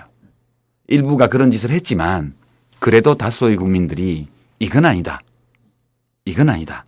그래서 완전히 그라운드 제로로 만들었죠. 축산을. 싹 다 없애고 새로 도입해서 키우기 시작했고 이 골분 사료 그러니까 소한테 육식시킨 게 원인이었기 때문에 그 골분 사료를 뒤늦게 이제 생산을 중단하고 이렇게 해결했는데 일본은 보면 지금 일본 국민들이 이 영국만 못한 거예요. 저는 그렇게 봐요. 일본 국민들의 정신적, 지적, 정서적 수준이 영국만큼 합리적이지가 않다. 그리고 우리나라는 보면 일본보다 나을 게 뭐 있냐 그런 생각 한편으로 드는데 이거는 우리들의 욕망의 체계가 문제라고 저는 보는 거예요. 왜 원전을 핵마피아들이 저렇게 바로 하고 이 와중에도 계속 수명 연장을 하고 낡은 원전 그럼 새로 원전 짓겠다고 하고 외국에 원전 팔러 다니고 이 왜 하냐 이유가 딱 하나예요. 경제 살리기. 돈이라는 게 필요하지만 우리 삶에서 돈이 최고의 가치자는 거예요. 그 유일한 가치자는 거예요. 결국은 우리 대한민국호가 이렇게 기울게 된 것은 지난 시간에도 세월호는 탐욕의 바다에서 침몰한 거다 제가 말씀을 드렸는데 결국 대한민국호의 복원력이라는 것은 국민들의 건전한 생각과 판단력에서 나오는 것이다. 그 부분에서 저는 일본하고 우리하고 다른 지점이 뭐냐면은 일본은 민주화 운동의 경험이 적습니다. 없습니다. 그러니까 그 민주주의 자체를 미국한테 받은 거고 패전의 결과로 받은 굴욕적인 어떤 거라고까지 생각하는 사람들이 있어요. 근데 우리는 정말 그 치열한 그 민주화 운동을 통해서 지금의 민주주의를 우리 많이 힘으로 부족하지만 우리 힘으로 그 달성을 했죠. 그 얘기를 좀 할게요. 제가 놀랬던 건 뭐냐 후쿠시마 딱 났을 때 일본 사람들이 아무 찍소리 못 하고 있는 거예요. 그리고 다음에 뭐 일주일 동안 그 고립된 지역인데 구호 물자도 안 오고. 그래서 내가 만약에 한국에서 이런 일이 일어났으면 우리나라에서는 아마 혁명이 일어났을 거다. 그 다음에 생각을 해봐라. 독일에서 만약에 그런 일이 일어났다 봐라. 그러면서 내가 뭐라 그러냐면 근데 니네 나라 사람들은 왜 이러냐 도대체 이렇게 얘기를 했거든요. 그랬더니 되게 쪽팔려 하더라고요. 근데 문제는 뭐냐면 지금 정몽준이니 쟤네들이 하는 얘기가 바로 그거 하라는 얘기예요. 그 정몽준 아들이 하는 게 일본 애들 봐라 너무 조용한데 이 미개한 것들 이렇게 나오거든요. 그러니까 거기서도 이제 뭔가 그 차이를 제가 그 말 들으면서 굉장히 아찔했죠. 예. 그래서 문제는 뭐냐면 이런 거죠. 지금 사실은 한 번의 문제는 드러났거든요. 지금 보게 되면은 한 세 가지 문제가 있는데 하나는 내체가 완전히 무너진 그 부분. 그 대한민국가 침몰한 거 아닙니까? 그다음에 또 하나 그 박근혜 정부가 그래도 근데 사실 외교 성과가 뭔지도 모르겠어요. 자꾸 외교 성과 때문에 그 지지율이 나오는데. 폼 나잖아요. 그러니까 그 한복 입은 거 빼고는 기억에 남는 게 없는데. 실제 뭐 엊그제 예. 그 북한하고 이제 일본하고 지금 협상했다고 그렇죠. 이렇게 진척을 보이면서 왕따 당하면서 예. 지금 사실 외교가 없어요. 외교가 없고 대통령의 외유는 있었지만 그렇죠. 외유는 있는데 국가 차원에서의 과제를 해결해 나가는 외교는 현 정권 들어서 없었던 거죠. 그게 외국 나가서 무슨 한복 그 패션 사업을 갖다가 부흥시키기 위해서 한 일 말고는 없다고 이제 봐야 되는 것이고 저는 이번 세월호 사건과 관련해 가지고 우리 국민들이 이 대한민국 호의 주인은 우리 국민이다. 선주 의식이 굉장히 중요한 것 같아요. 예, 저는 선주 의식이. 그러니까 이제 그런 그 주인 의식 같은 게 가장 잘 나타났던 게 80년 광주라고 생각이 들어요. 네. 근데 80년 광주하고 이 세월호하고 자꾸 이제 그 대비해서 보게 되는 게 그 광주라는 게 거대한 재난 공동체 그렇죠. 있지 않습니까? 근데 그 재난 공동체를 그 광주 시민들이 어떻게 그 속에서 운영을 해 나가느냐를 보면은 정말 기가 막힌 게 그 공권력이 완전히 무너졌고 총기가 수천 정이 풀렸는데 사고 하나 없었죠. 은행강도 뭐 금은방, 약탈 슈퍼마켓 이런 게 털려가 없었죠. 단 한 건도 없었고. 근데 그 무렵에 전 뉴욕의 핵발전소 벼락 떨어져 갖고 7시간 정전됐는데 물건 훔치다가 잡혀간 놈만 4,000명이에요. 그거 비교하면 얼마나 컸습니까? 그리고 그 사람들이 서로 슬픔을 나누면서 그리고 외곽이 차단이 돼서 쌀 안 들어오고 할 때 시장통에 있는 아주머니들 다 식당집 아주머니들 다 쌀 퍼갖고 길거리에다가 솥단지 걸어놓고 밥해서 먹인 거. 그거 좀 대단하죠, 대한민국. 이게 아니 난 성서에 나오는 오병이어의 기적이 그거죠. 이게 현대판 오병이어의 기적인지 모르겠습니까? 난 그러면서 그리고 그 다음에 이제 광주는 그때 언론 통제하고 하니까 안 알려졌잖아요. 거기 뭐 저렇게 유아무개 같은 일부 과격 학생들만 그 얘기를 일찍 듣고서 그러니까 우리가 이제 그렇지만 그 80년대에 광주를 아는 사람들이 그 광주의 살아남은 자의 슬픔을 간직하고 도청에서 마지막 돌아가신 분들, 그분들이 무슨 광주시장이었어요, 구청장이었어요, 아니면 대학 교수나 언론인이었어요, 다 정말 아까 얘기했던 배달의 기수들, 철가방들, 석유 배달, 구두 닦기, 식당 보이, 이런 사람들이 남아갖고. 이 사람들이 사실은 대한민국 역사가 가라앉을 뻔한 것을 지켜낸 거 아닙니까? 사실 광주 그게 없었으면은 한국 사회에서 어떻게 민주화가 되겠습니까? 6월 항쟁을 만들어낸 힘은 80년 5월 광주에 있었던 거죠. 그렇죠. 그러니까 전 그런 거기 광주 시민들이 보여줬었던 위대한 힘과 그것을 전 국민이 영혼함 가질 것 없이 그래도 깨어 있었던 사람들이 광주에서 어떤 일이 벌어졌는지를 본 사람들이 살아남은 자의 슬픔을 갖고 그것을 슬픔으로만 두질 않고 산 사람으로서 내가 무엇을 해야 할 것인가를 거기 산자에 따르라는 말을 자기 나름대로 소화하고 실천하고 하면서 우리 사회가 여기까지 오고 그게 한국 민주주의를 만들어낸 거였고 우리가 기다릴 수 있는 그 복원력은 우리 안에 있죠. 우리가 대통령 아니고 무슨 직함 장관도 아니고 그게 아니라 하더라도 우리 국민들이 평균적인 국민들이 갖고 있는 흩어져 있는 이 복원력 이것을 어떻게 우리가 결집시키느냐. 그러니까 박근혜 대통령이 이번에 세월호 사건을 다루는 거 보면은 자신은 선장이 아니라 선주이고 맞아요. 선장을 고용을 해서 선장 임무를 맡겼는데 맞습니다. 아주 정확한 팬티 입고 도망갔다. 그러니까 선장을 새로 교체하면 된다. 네. 그리고 선장이 잘못한 것을 내가 그래도 선주니까 대신 사과하겠다. 맞네. 그거네. 그 정도잖아요. 그 정도. 근데 우리 국민들이 선장은 당신이 아니라 우리다. 그리고 배의 안전에서는 국민들이 직접 걱정을 해야 되는 것이고 해결의 방향은 무게중심을 낮춰야 되는 것이에요. 우리 그렇죠. 사회가 너무 무게중심이 높이 올라가 있는 거예요. 돈 많은 사람, 권력 있는 사람, 지위 높은 사람 여기 다 가 있는 거예요. 그래서 우리 국민들도 이제 예를 들면은 SK 감옥에 있는 최태원 회장이 고액 연봉 1년에 300억 받았다고 했을 때 그걸 부러워할 게 아니다 이게. 오히려 최저임금을 높이는 그게 무게중심을 더 낮추는 거예요. 네. 그래서 더 배가 안전해진다는 거죠. 비정규직 적어지고 최저임금 높아지고 이것이 살 길이지 나 하나 1층에서 2층으로 2층에서 3층으로 올라가는 게 나를 살리는 게 아니다라는 거죠. 배가 안전하지 못하면 나 하나 살 수 있는 건 우리가 중요하잖아요. 전 국민이 그동안에 지난 수십 년 동안에 해온 게 정말 우리 노동이 천시받는 사회이다 보니까 노동자 안 시키려고 네. 자식은 기름밥 안 먹이겠다고 열심히 돈 벌어서 전 세계에서 최고의 대학 진학률을 만들어 놨더니 대학 졸업생 전체가 비정규직. 그렇죠. 절반이 비정규직. 네, 그런 사회가 됐잖아요. 그러니까 이제 그 우리가 정말로 그 해야 할 게 뭐냐면 지금 이 사회에서 문제는 개혁 대상인 사람들이 자기가 개혁의 주체처럼 나서고 있어요. 문제가 IMF 때도 이게 그거를 잘 했어야 하는데 재벌과 관료들 때문에 그런 엄청난 위헌위기가 닥쳤는데 재벌과 관료들이 개혁의 전도사가 돼서 신자유주의 그 방향으로 몰고 갔었는데 이 세월호 참사에서 적폐의 가장 그 상속자인 그 박근혜 대통령이 적폐를 해. 관피아의 대표들이 관피아를 개혁하겠다 나서고 있는데. 그래서 소크라테스가 말씀하셨잖아요 옛날에 너 자신을 알라. 너 자신을 알라. 우리 국민들이 정말로 그 우리가 국가의 주인이고 국가의 주인이라는 걸 알아서 우리가 국민들이 개혁의 칼을 잡아야 합니다. 그러니까 박근혜 대통령만 자기 자신을 알기를 바라지 말고 우리 국민들이. 우리 국민들 모두가 내가 누구인지를 알아야 돼요. 그래. 우리가 그 이명박 정부 때도 보면 미국발 금융위기로 우리 경제가 이제 어렵게 되니까 부자 감세부터 먼저 했잖아요. 그게 뭔가면은 위기가 닥치면은 약자부터 먼저 구해야 되는데 강자부터 먼저 구하는. 예, 강자들만 4층 가판으로 올라가는 거예요. 이거 세월호하고 똑같은 거예요. 그래서 그러한 이제 그 삶의 방식, 이 나라의 운영 방식, 이 사회가 유지되는 방식 자체가 바뀌는 계기가 돼야 된다는 거죠. 예, 오늘 좀 많은 말씀 나눴고요. 뭐 이 정도면은 왜 오늘 우리가 투표를 해야 되는지 이제 분명해진 것 같습니다. 지금 그러고 말만 안 했지 몇 번 찍어야 되는 것까지. 예, 이제. 약은 지금부터 약 팔라고. 지금부터 약 팔라고.